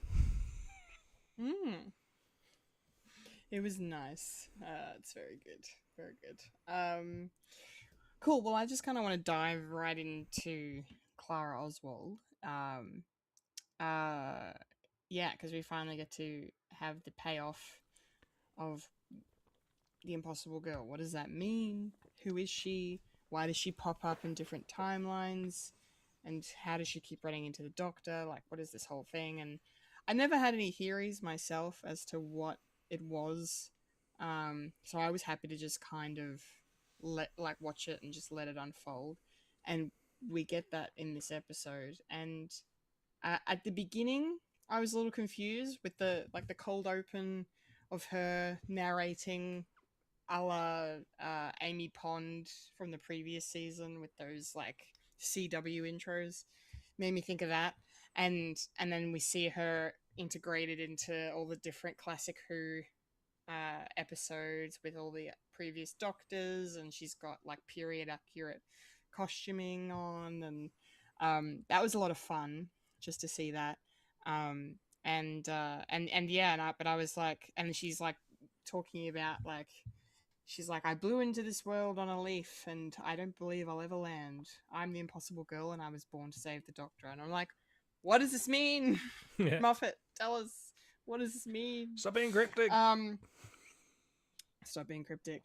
But then by the time you get to the end and we see the climax, which we'll talk about separately, but like, you know, the fact that in order to save the Doctor, as she does, she has to jump into his time stream, and she's not afraid, you know, that she might die. And, you know, River Song's trying to talk her out of it, but she's like, nope. And then I just really love the fact that she steps in with, you know, the words that we heard her say to the doctor right at the beginning when we met her. Run, you clever boy, and remember, except this time it's remember me. Which I just thought was just, from a writing perspective, was just really cool. And yeah, and then she falls in, and then we see the cold open kind of brought back, and now we're understanding like she's split off into all these different timelines and all these different points in the doctor's life, and she's just kind of been retconned into the story in a way. You know, the fact that like I read this afterwards, because I'm obviously not the lore expert here, but I read that the bit with William Hartnell's doctor was her telling him to pick the right TARDIS. Is what I read, and I was like, okay, that's kind of cool. So it's kind of like a lot of really people fun... had issue with that. Oh, really? Of course they did. Speaking of the people who don't particularly like Clara, it's like, really? You're going to make her that fucking special? Yeah, no, that's fair. That's fair. I still enjoyed it for what it was. Like this whole, like one of my favorite quandaries in time travel is like, you know, this person from the future affecting events in the past, and you know, that whole like closed loop of it all. Like Clara has to jump in to the time stream in order for the doctor to run into her so many times throughout his history and all of that. It's this closed loop thing. Yeah, there's a name for that. It's called the bootstrap paradox. Bootstrap. I'm like, my brain was like, it's grandfather paradox. I'm like, no, that's the other thing. Bootstrap is this one. Yes. Oh yeah. I'm pretty sure. Grandfather paradox. You have. Oh yeah, you have to go back and it could be that one too. It could be either, but it's either the action or the thing that needs to be. I think the thing that needs to be is the bootstrap, but if it's you and your decision to go back is the grandfather paradox. Then it's I need to look that up. This is Schrodinger's time travel paradox. Yeah, but no, it was just really cool to see. This is how it happens. This is why it happens, and she does it to save the doctor, and then the doctor saves her at the end. I loved the touch of the leaf, of like that coming in, and she grabs that, and the doctor's in her head, being like, you know, this is the representation of your existence and your life is this leaf, and if you touch it, you'll come home. And then they embrace and everything, and it was just, I just thought it was really, really good. So I think, you know, aside from the main storyline with, you know, with the Great Intelligence and the Doctor and Trenzalore and River Song and all that, I think the Clara stuff really worked for me. I didn't really have any issue with it. And I enjoyed the payoff. It makes sense to me, and it's fun sci-fi, and yeah. I'll take it. What did you think, Clara? You're Clara. You're Fulya. Fulya, Clara. Clara is yes, I am the impossible girl. Yeah. Fulya. Yes. Fulya. What did you think of the Clara reveal in this episode? Did it pay off for you? Yeah, it made sense. It like bringing it all together and giving us the real answer as to why she was the impossible girl, as she was always referred to. And then, but kind of seeing her, especially when they get close to the doctor's like time stream, she's feeling all very woozy. I don't know if they really explained that, but I guess because she was part of that time, the doctor's time stream, from being split up into those multiple variations of herself into multiple alternate universes, I guess. Maybe she was sort of similar as with the Doctor in the sense that because he is not supposed to be in the same place as his time stream because of, or where he died. Maybe because she went into the time stream, maybe that's why she's also feeling the same effect. But maybe not as strong as what the Doctor's feeling. So yeah, it was just interesting that this episode ended up just being in this one place. They got there, and then that is where it all ended up happening. It all went down. The whole Clara made sense to me by the end of that. I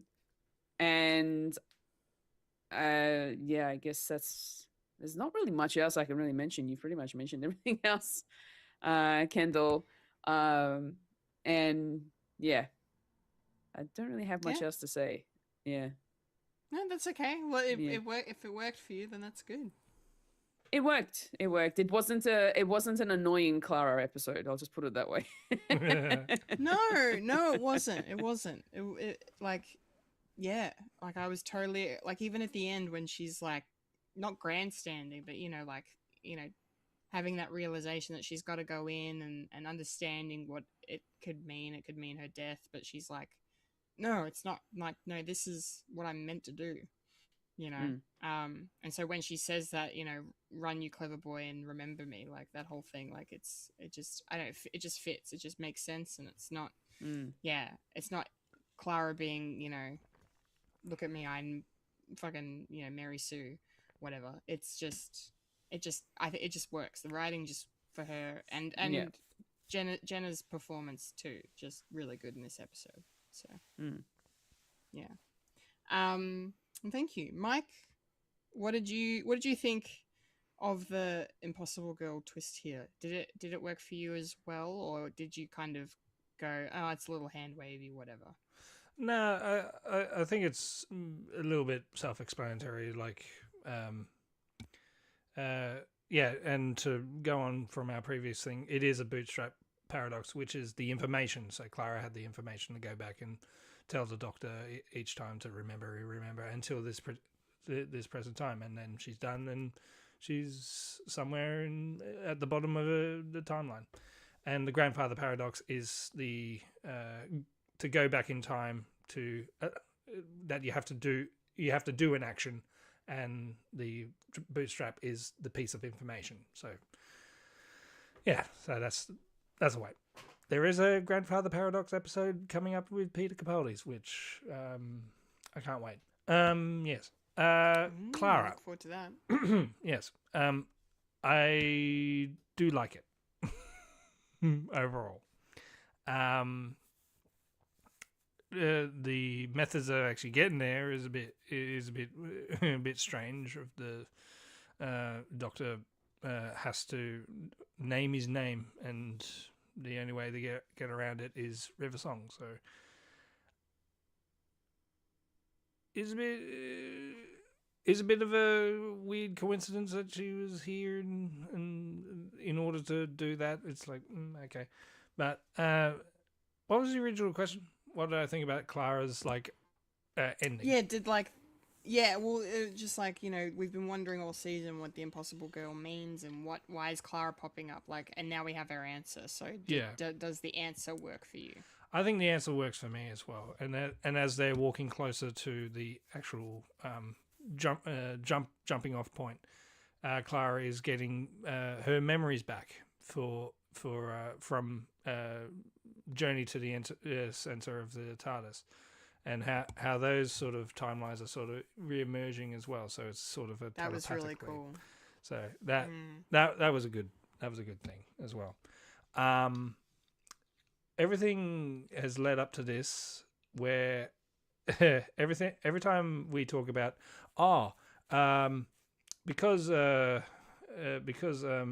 Sutek is around and he's on top of the TARDIS, is he around here? Is he on the TARDIS as well as is he dead on the TARDIS on the big thing? I say that because that's the same for Clara. Retroactively, watching Doctor Who now, where is she in this particular episode? That's the other thing. Wow, that is. I didn't think of it like that, and you're absolutely right. Clara and Sotek, like, just Same being. together now. Same, the same being. Confirmation. Yeah. I loved Doctor Who.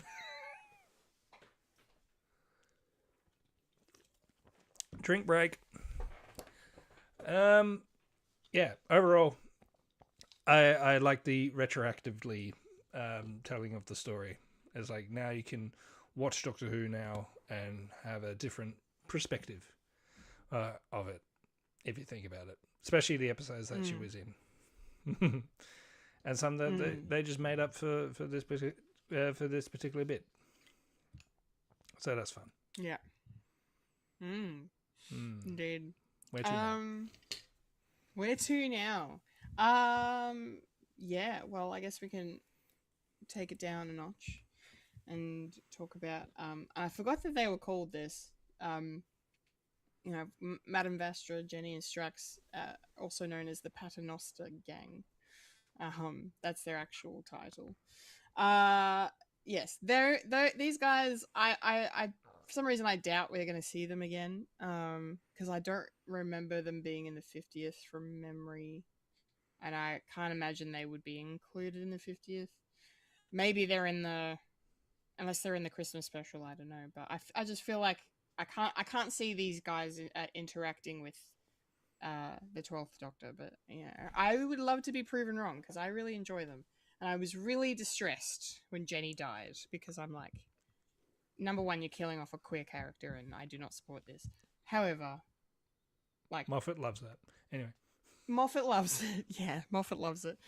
But how it was fine because, you know, obviously everything worked out okay, but I did enjoy the tension of that because it was like, the way it was done, number one, like the fact that you have them all in this like psychic drug-induced sort of meeting of minds, and I like that part where Madame Vastra says, like, you know, time travel's always existed in dreams, and, you know, so the ability to bring Clara to them in this sense I thought was pretty clever and pretty fun to watch. But the scene where they're all having their meeting about, you know, some guy said Trenzalore and everyone's just really freaking out and River Songs is freaking out, and we've got to help the Doctor.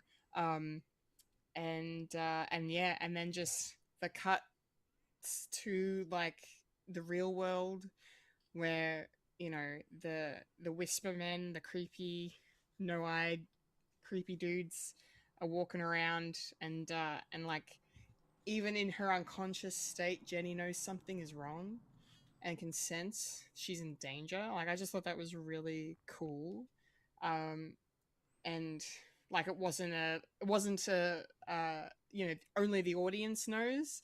It kind of just really ramped up the tension for me. That, you know, our characters knew something was wrong, and then the fact that she just dies, and I'm just like, no. I'm and really the fact that sad. she says it, she's like, I think I did. I think I am dead. I think I died. Yeah, I think I'm I'm dead. being Yeah, murdered. like, I think I'm being murdered. That's the line. Yes. Yeah. That in and of itself is just like crazy. And then, you know, I feel for Vastra, who then, you know, returns to real life and sees her beloved on the floor dead, and I'm just like, oh my god, the feels. I love Strax and I love Sontarans. I really do. I just think they're just great. They're just fun. I mean, when they're the bad guys, obviously they're not as fun as this, but I don't know. I just really like Strax, and just him in this episode, him being introduced fighting a Scotsman, just because he wants to, and just because he can, and he keeps talking about humans just being peasants and basic bitches, essentially. It's a lot of fun to watch. He needs to let off steam somehow, right? Yeah, it's true.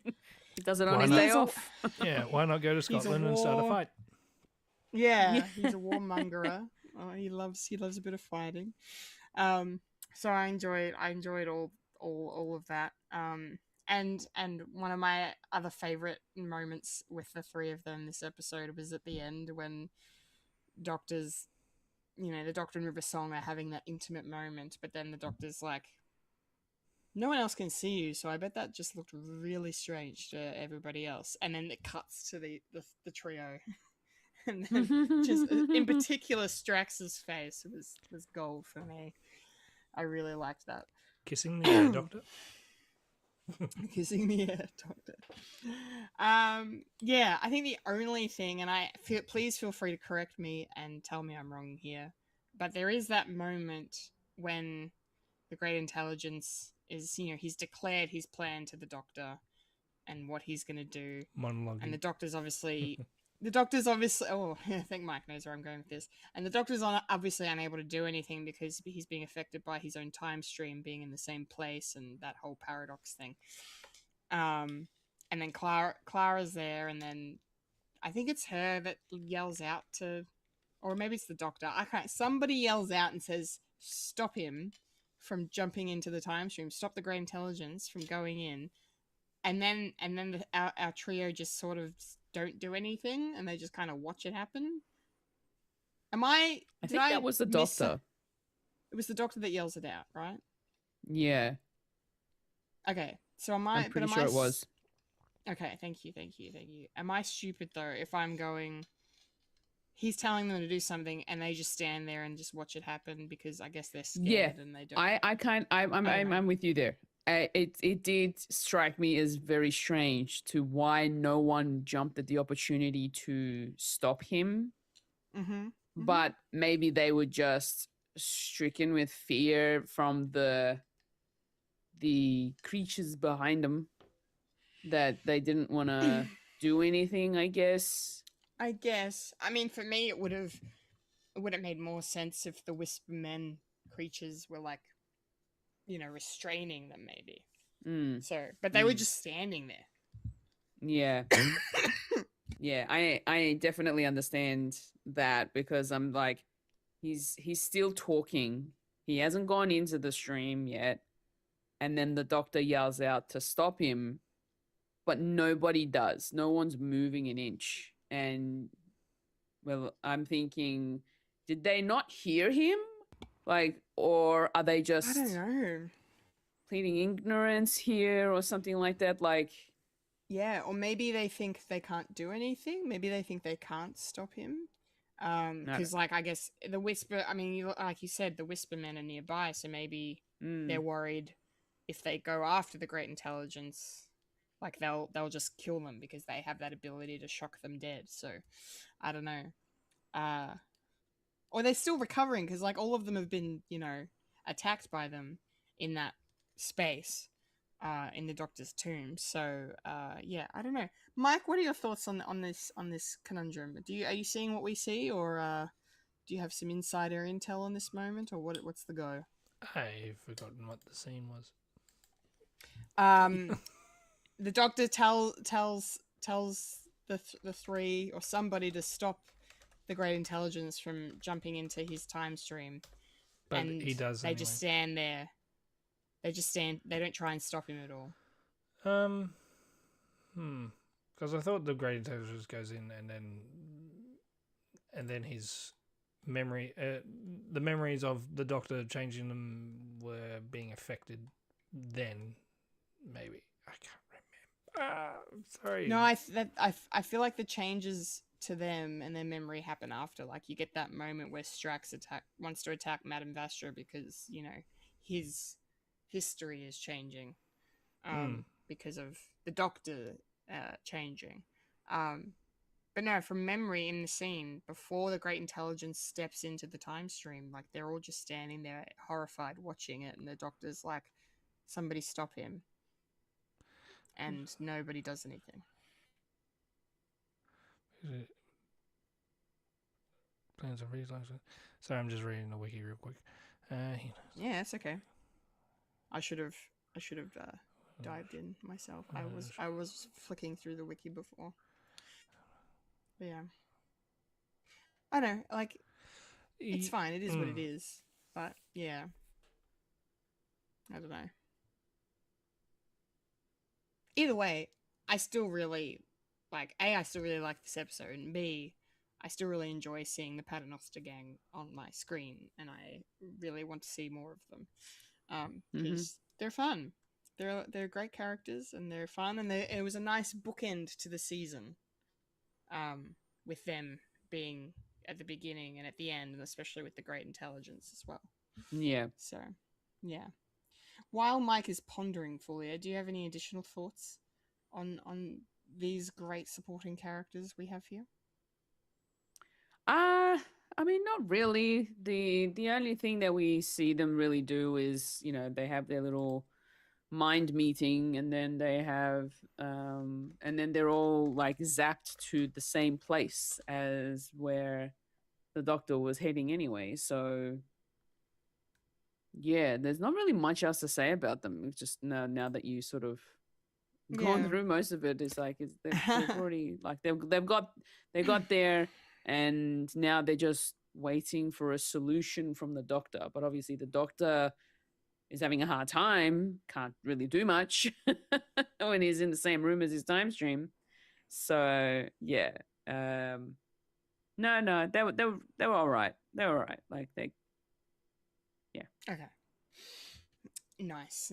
Mike, how's the brain ticking over? Do you have any I'm now watching the thoughts? episode. Yes. I love this. He's going back in and finding out if we're remembering The correctly. only problem is I can't watch it without audio, otherwise it just bleeds into the stream. Bleeds into the stream. And I'm watching it in ×2 speed. Yeah. Okay, we He's can standing edit next to it. Okay. I guess they probably didn't know that you can actually step into someone's timeline. So maybe they realized they didn't think they could do anything. Like, because they didn't know what he was going to do. It's like a high or if he concept could do thing. anything. Yeah. Yeah, okay. He's talking to him, and he pretty much steps back into it. Yeah. Yeah. Maybe it's one of those you don't have to think about it too much. You have to Rick Sanchez. I mean, I feel this is like the thing is you Yeah. don't have to think about it too much. I feel like that's probably what it is. It's probably to be honest. it's probably just plotting. Yeah. Just plot. It's just plotting. It's just plotting. Plot bunnies. Do you have any additional thoughts then on the Paternoster gang? The Paternoster gang, before I we move on? cannot confirm or deny if they come up again. So, Okay. because spoiler, sweetie, I'm not even going to say if Yes, River no. Song comes back either. Yeah, I know. I don't worry. I have thoughts on that as well. That I was going to mention, but yes, we'll get there too. Yes, no spoilers, sweetie. Thank you very much. That's all right. They do their job well. They essentially are needed for the first bit, just to finding the madman and relaying the information to Clara, who can talk to the doctor about it. So it's a game of telephones, and I think the added bonus of them being affected by the timeline in real time is kind of cool as well. Of Drax becoming back to his primal urge of like killing anything, and even Jenny disappearing is like all because she's meant to be dead because the doctor doesn't save her. I think that was a plot line in one of the episodes. Yeah.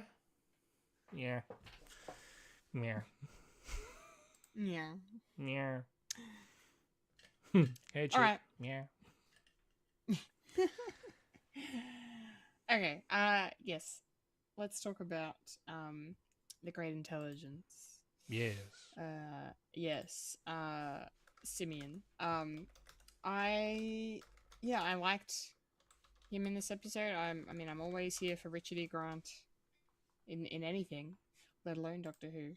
But Loki, and just say it, Loki. Another time traveling show. Meh. yes, look. Also, Richard E. Grant in the Spice Girls movie. It's fine. And the Kath and Kim movie. So, and the Kath, yeah, He gets around. he's just everywhere. He does. He's wonderful.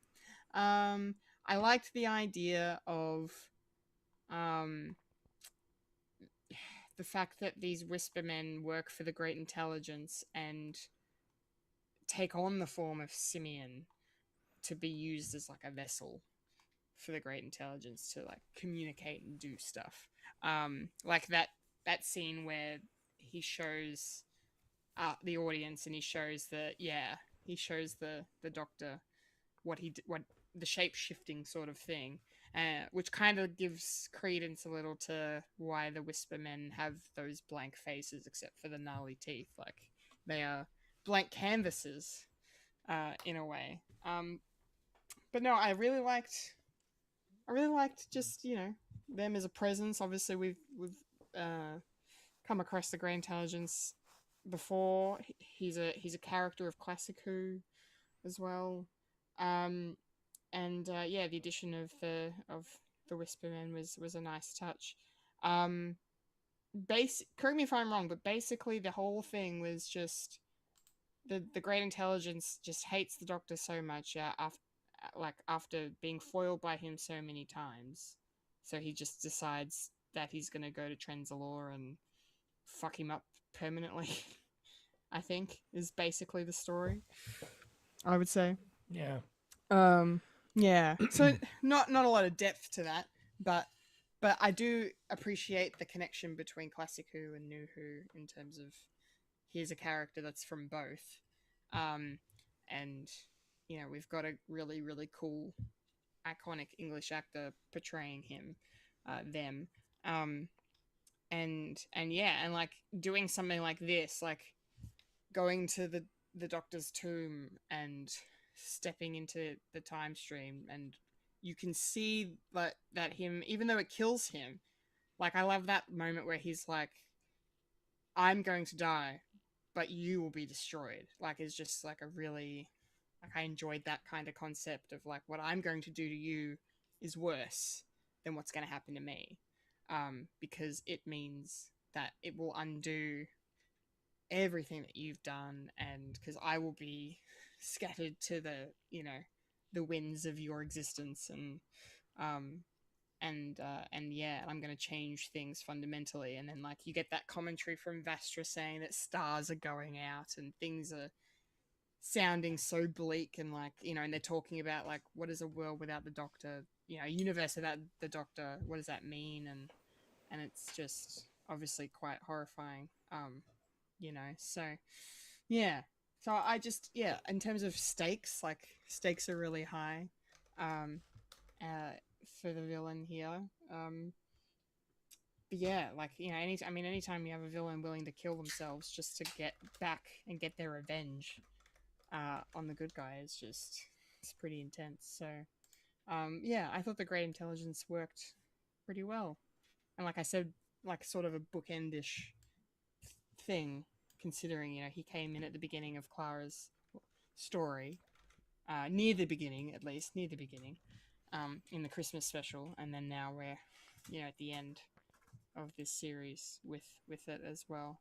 Fulia, what did you think of the Great Intelligence and the creepy faceless Whispermen and all of that? Yeah, like I said at the start of the segment, Richard E. Grant did a great job of playing the role, and the Great Intelligence was just very demanding, very intense. Like he has a lot of hatred for the Doctor, and you can feel it.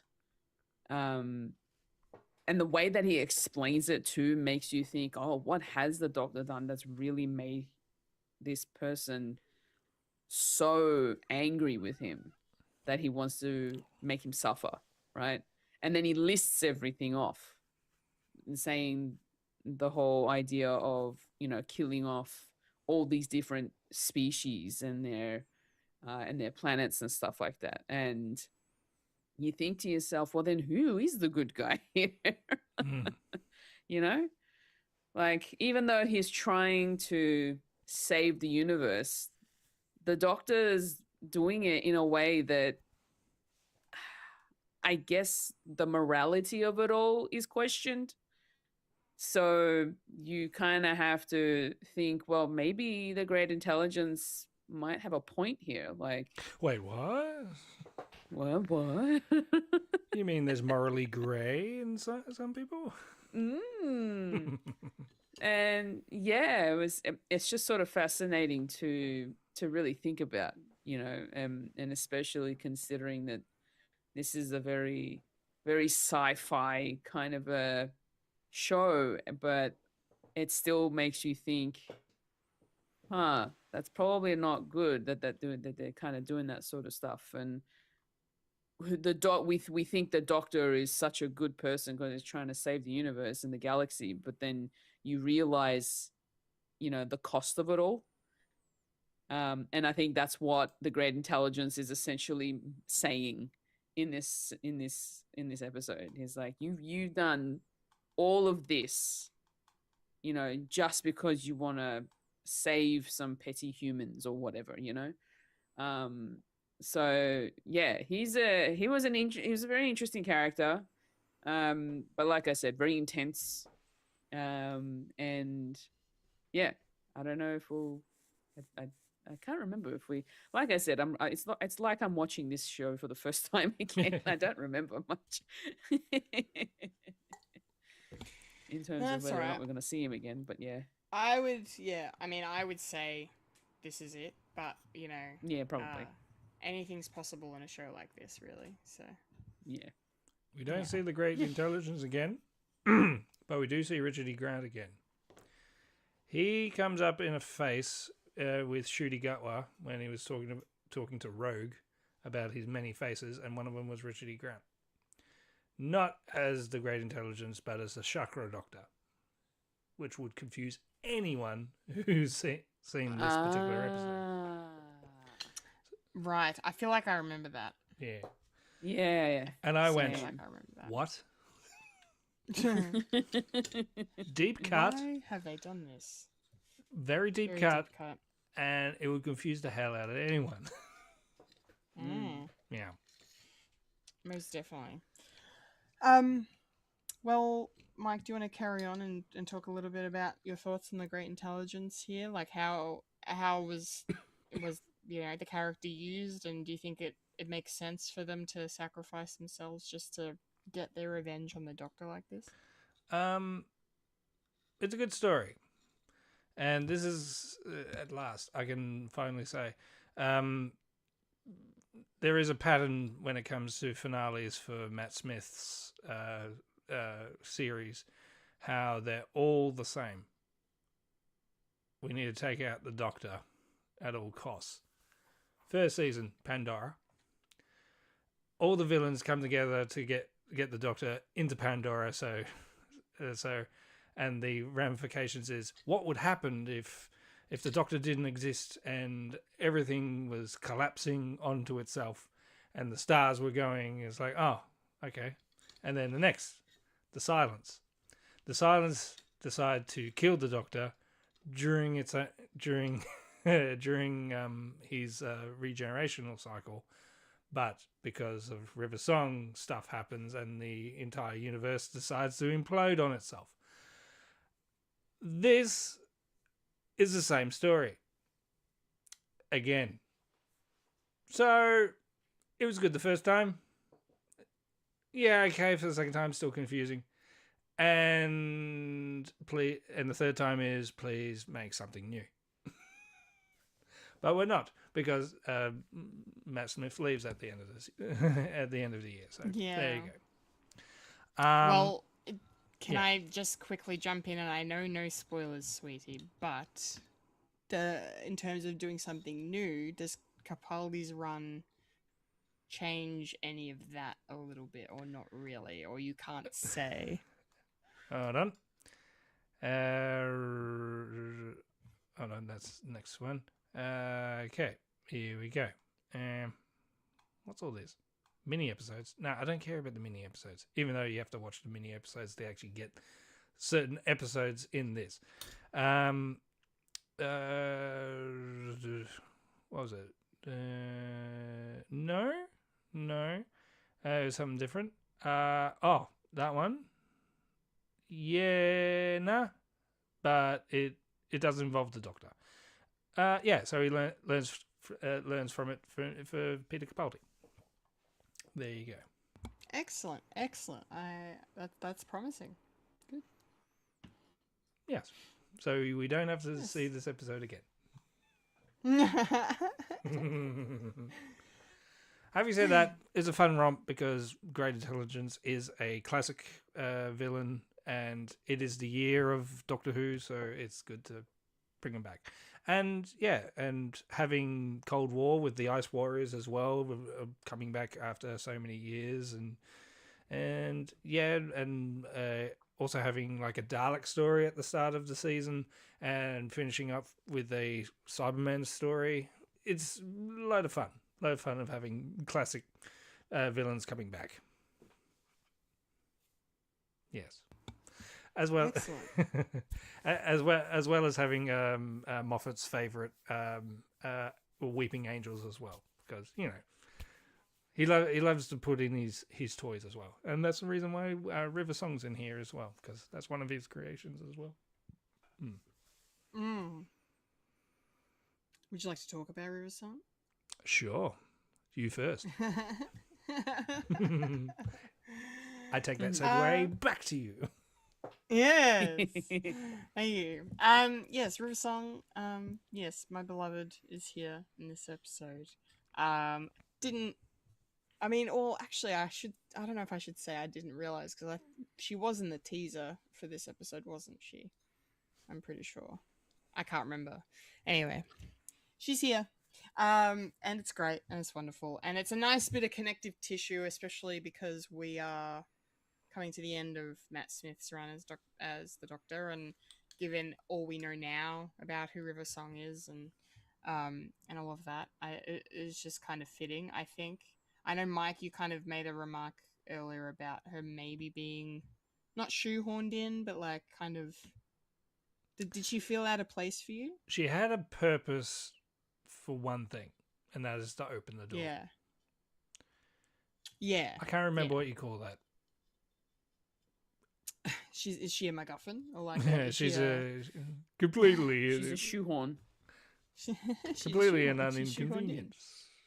Barely an inconvenience. Yeah, that's fair. Like, she's here because she's, she knows the name of the Doctor and she can open the door to his tomb. That's fine. I can be okay with that. But I think it works in terms of like the connection between, like, what Madame Vastra is finding out from that random murderer in prison, and then like her needing to be involved in this makes sense, I think. And then I also kind of like, we probably didn't need her to be as big a part of the episode as she was, because that kind of maybe steals a little bit of spotlight from some of the other characters in a way, maybe. I mean, I'm not mad about it, but like, that is one way you could potentially look at it. But that being said, I still really enjoyed everything she did, and I liked the psychic link that she continued to have with Clara. From the moment the Mind Palace conversation ended, we're going into they're on Trenzalore, and River's there with Clara, in her mind, and that's a bit of fun, and then of course that leading up into the climax of the episode, where she's there witnessing everything unfold with what the Great Intelligence is doing to the Doctor and everything, and but I really just liked her final scene, which I hinted at we hinted at before, like, you know, Mike was like, is this the last time we see River Song? For some reason, I think it is.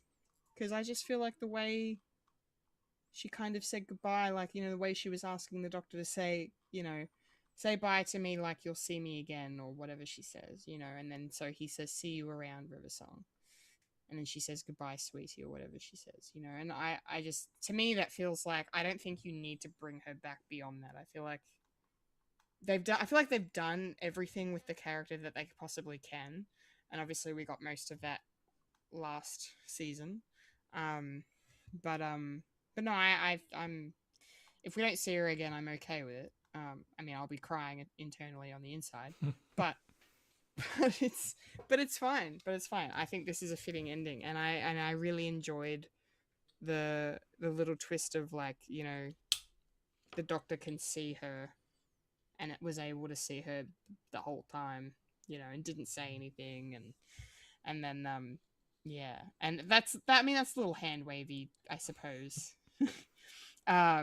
But I don't really care because it's fine, and we want to see the two of them interacting, and then, you know, for those that want to see them making out, then there you go. That scene exists now too, and that's also fine because, you know, we kind of get that build up of them being exes, and we also know the history, and it's not the first time we've seen them kiss, really. But this is like a proper, like, I love you goodbye sort of kiss, really.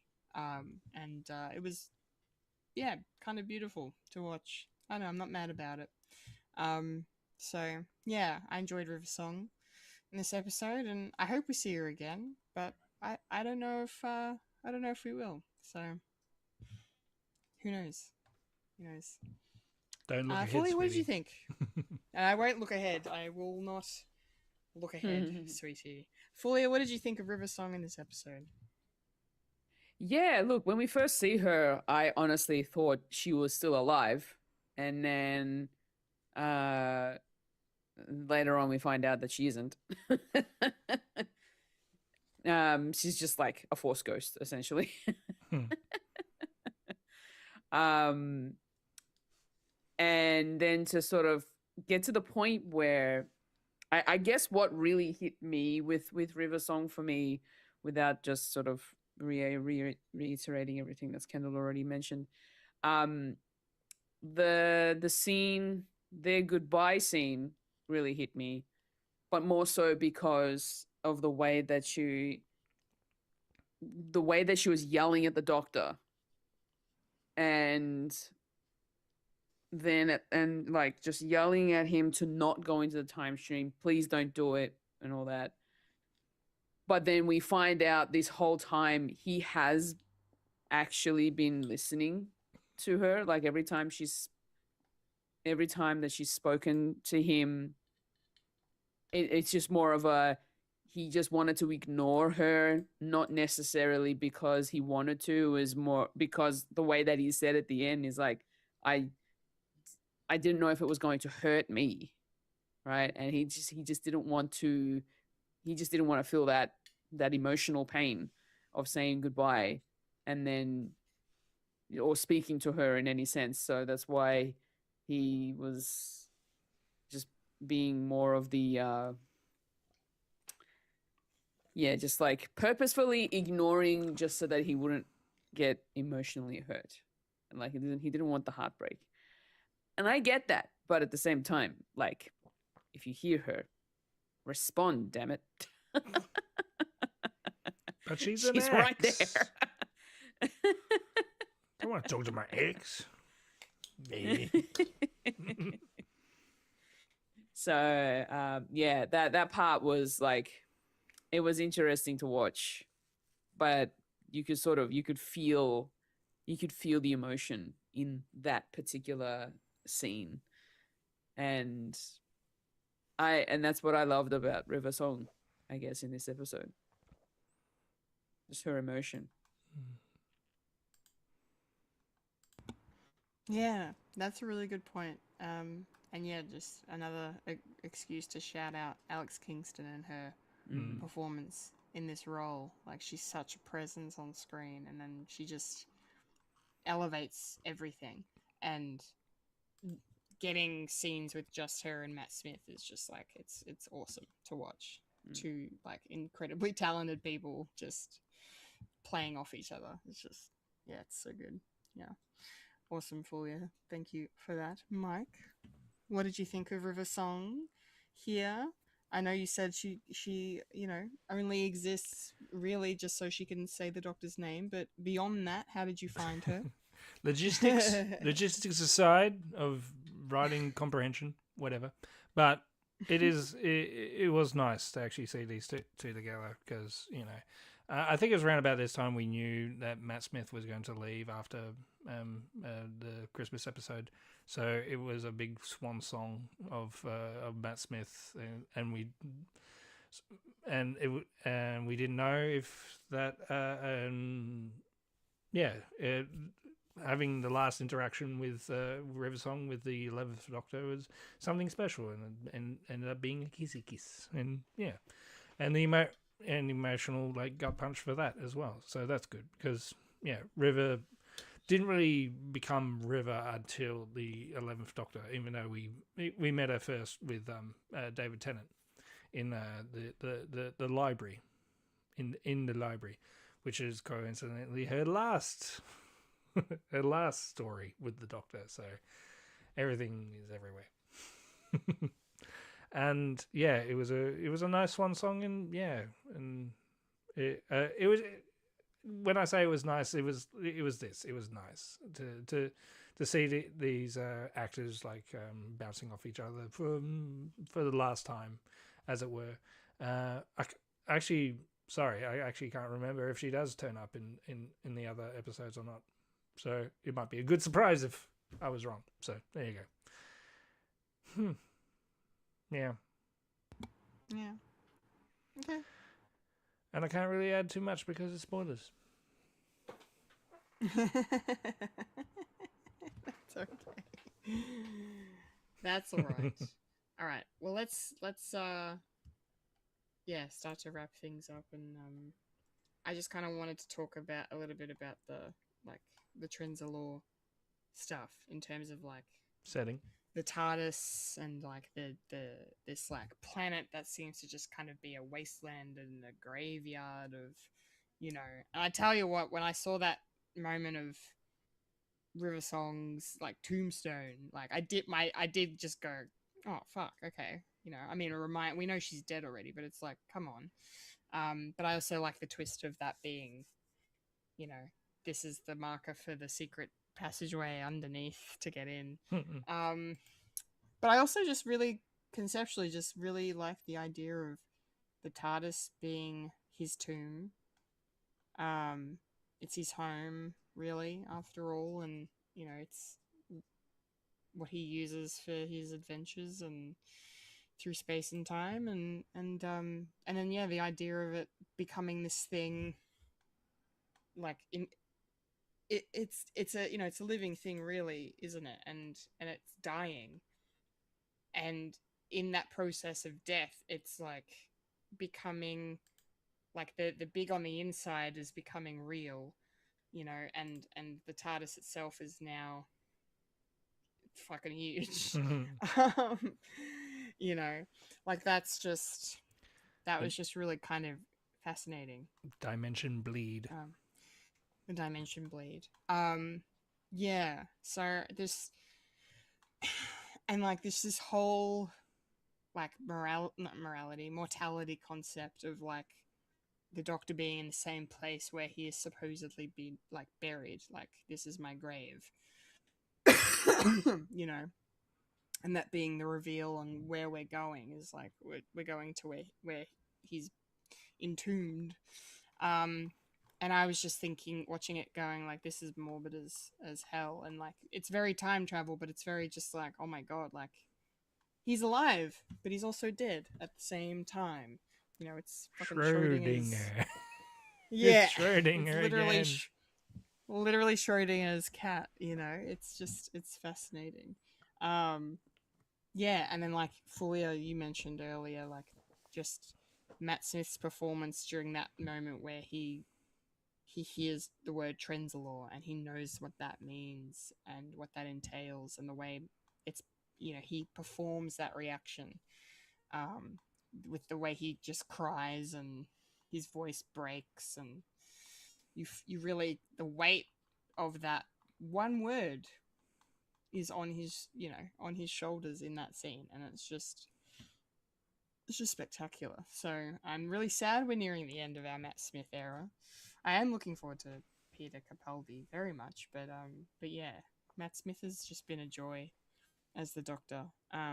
And going from someone like David Tennant and into Matt, who, like, this was his career making performance, and now he's fucking his niece on House of Dragon. It's fine.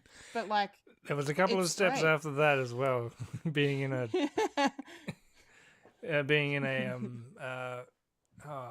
Terminator movie as well. Yes. He did do the Terminator Genesis not long after this, and I was like, stop doing time travel stuff. Do something else. Yeah, I feel like I remember thinking something at the time too, because it was before I started watching Doctor Who when that movie came out, and I remember going, "Wait, he just played the Doctor, and now he's in a Terminator movie."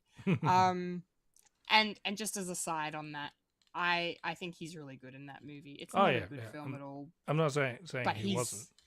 No, I know you know. And he's, but he needs another franchise or something. So he's got House of the Dragon. He does need another, and now he's got Game of Thrones. Yes, exactly. He was trying. He's totally fine. He was trying to get into Star Wars. Trying so many times. Yeah. He was trying to get into Star Wars.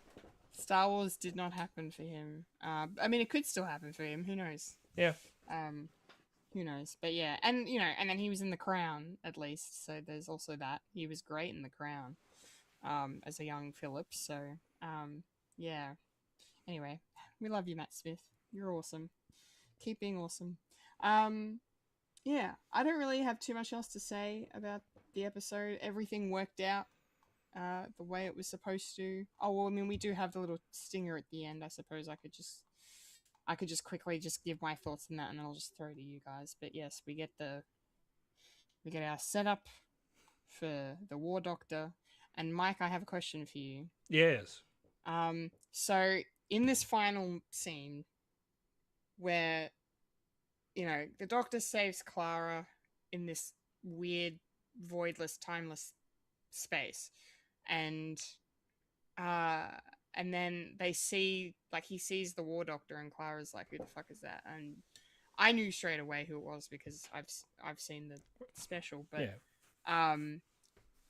But then the Doctor has gone into this whole thing of like,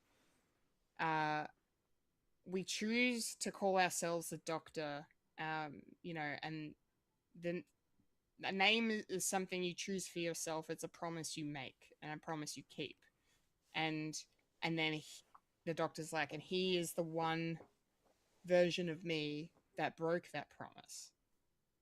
And my quandary, which is probably so stupid and will probably be explained to me, is the fact that he's credited as the Doctor in this episode, and he's known universally as the War Doctor, so he still has a Doctor in the name, but the Doctor seems to be implying that he goes against that. Or is it more just he goes against the idea of what the Doctor represents? Is that more what he's saying?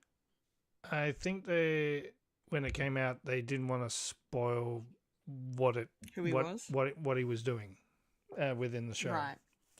Yeah. And yeah, watching it for the first time, we didn't know who it was, like, at all. Mm-hmm. And when he was saying it was a reincarnation that was against it. Classic Who fans were going, "Oh, it's the Valiant, we're doing the Valiant." No, John Hurt. It's like, what is this? Even we were questioning what was going on. It's like, John Hurt. Yeah, we know it's John Hurt. Introduced as the Doctor. What's going on here? And then we had to wait months for the reveal, and then it was revealed that he now has the moniker of the War Doctor, so the Warrior Doctor, and and they released the little snippet, that little Night of the Doctor that came out like it's like a week before the actual anniversary came out with Paul McGann, canonically generation into John Hurt's young version of himself.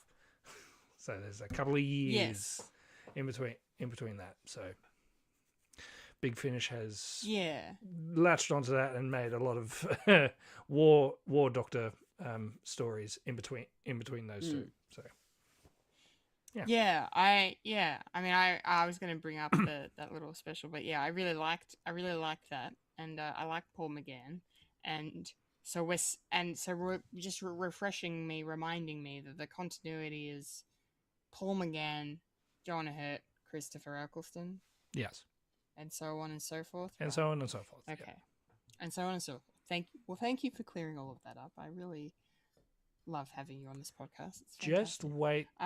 Just wait until. My God, the discourse with the generational stuff before Timeless Child, before that, it was insane. People were trying to figure out, okay, Time Lords have 13 regenerations, so therefore this, and this. Oh God, my brain hurts. But that doesn't come up until the next Christmas episode with Matt Smith regeneration. Okay. Interesting. Very good. Well, yes. I think those are my final thoughts. Love the Trenzalore stuff. So excited for John Hurt as the War Doctor. Really ominous and cool tease for that. And Paul McGann is also awesome. So this is just great. All around fun. Yeah. Take us home, Fulya, with your thoughts. And I just wanted to sort of finalize my thoughts with the one quote that has kind of been in my mind ever since I heard it in the episode, and it's the Whispermen mentioning like that quote before they get to Trenzalore when they're in the meeting, in the little mind gathering, and I found the quote, and it's just reading it still gives me chills. This man must fall as all men must. The fate of all is always dust. The man who lies will lie no more when this man lies at Trenzalore. The girl who died, he tried to save. She'll die again inside his grave. Like, that's fucking sick. Yeah. I love that.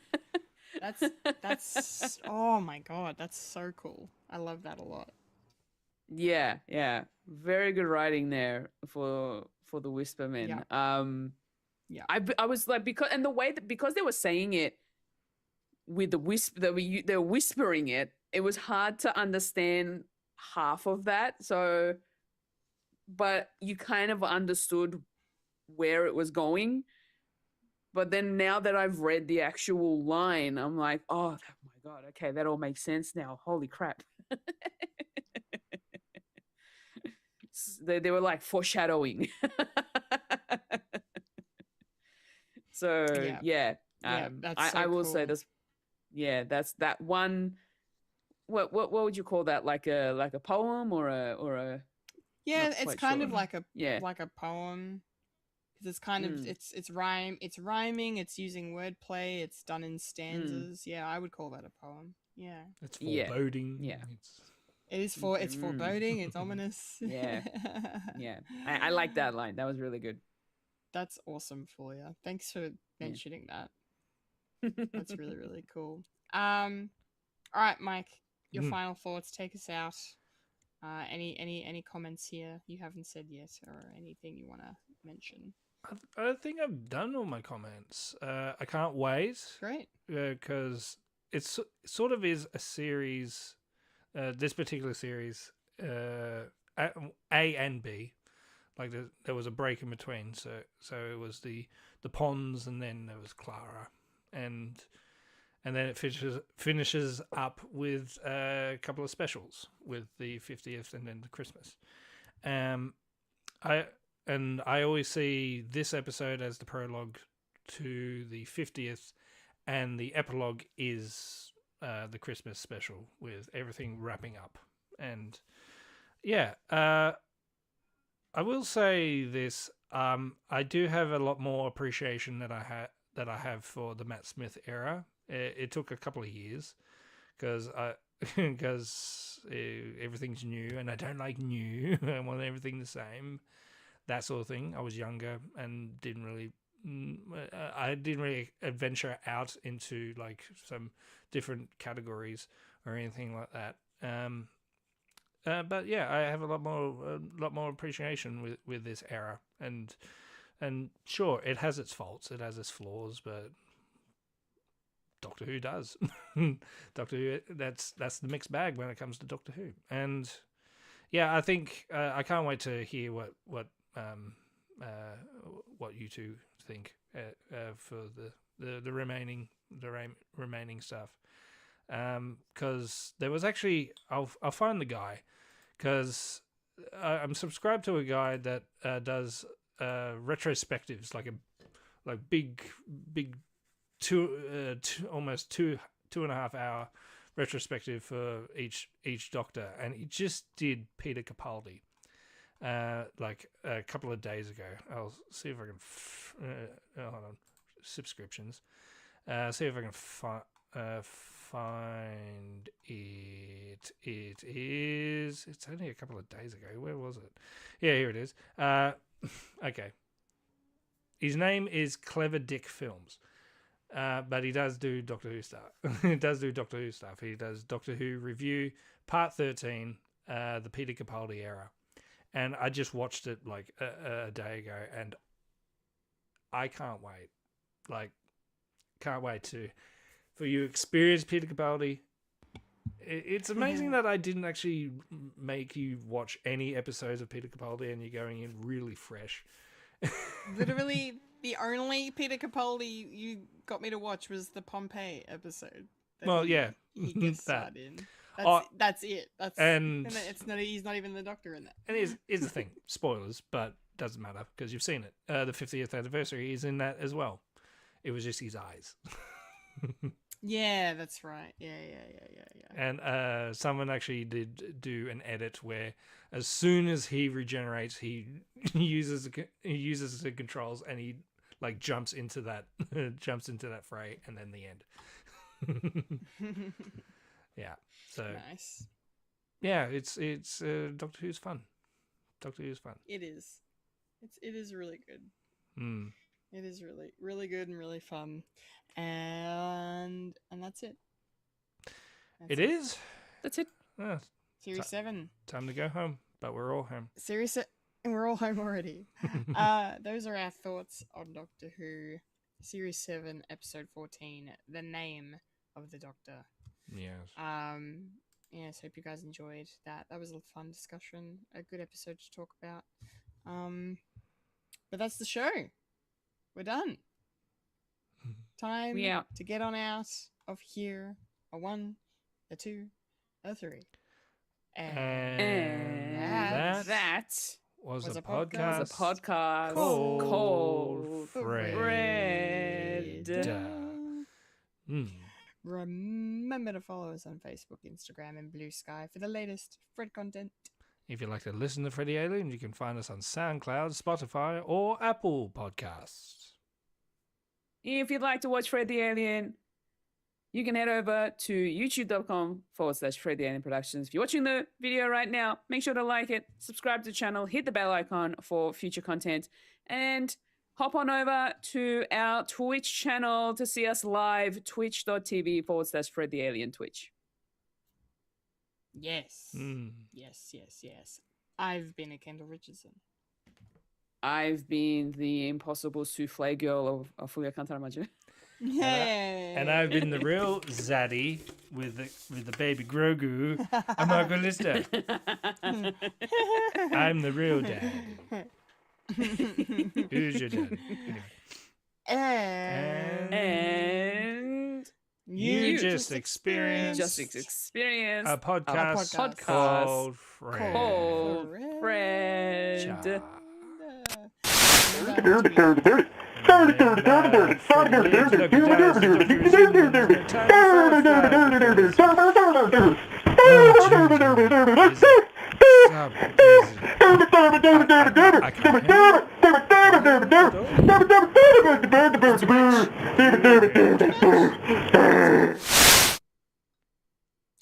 And Look after yourself and your mental health. Remember to look after yourself and your mental health. Yeah. Got there. Right there. Thank you for watching. Thank you for listening, Later Skaters. And And And see. see.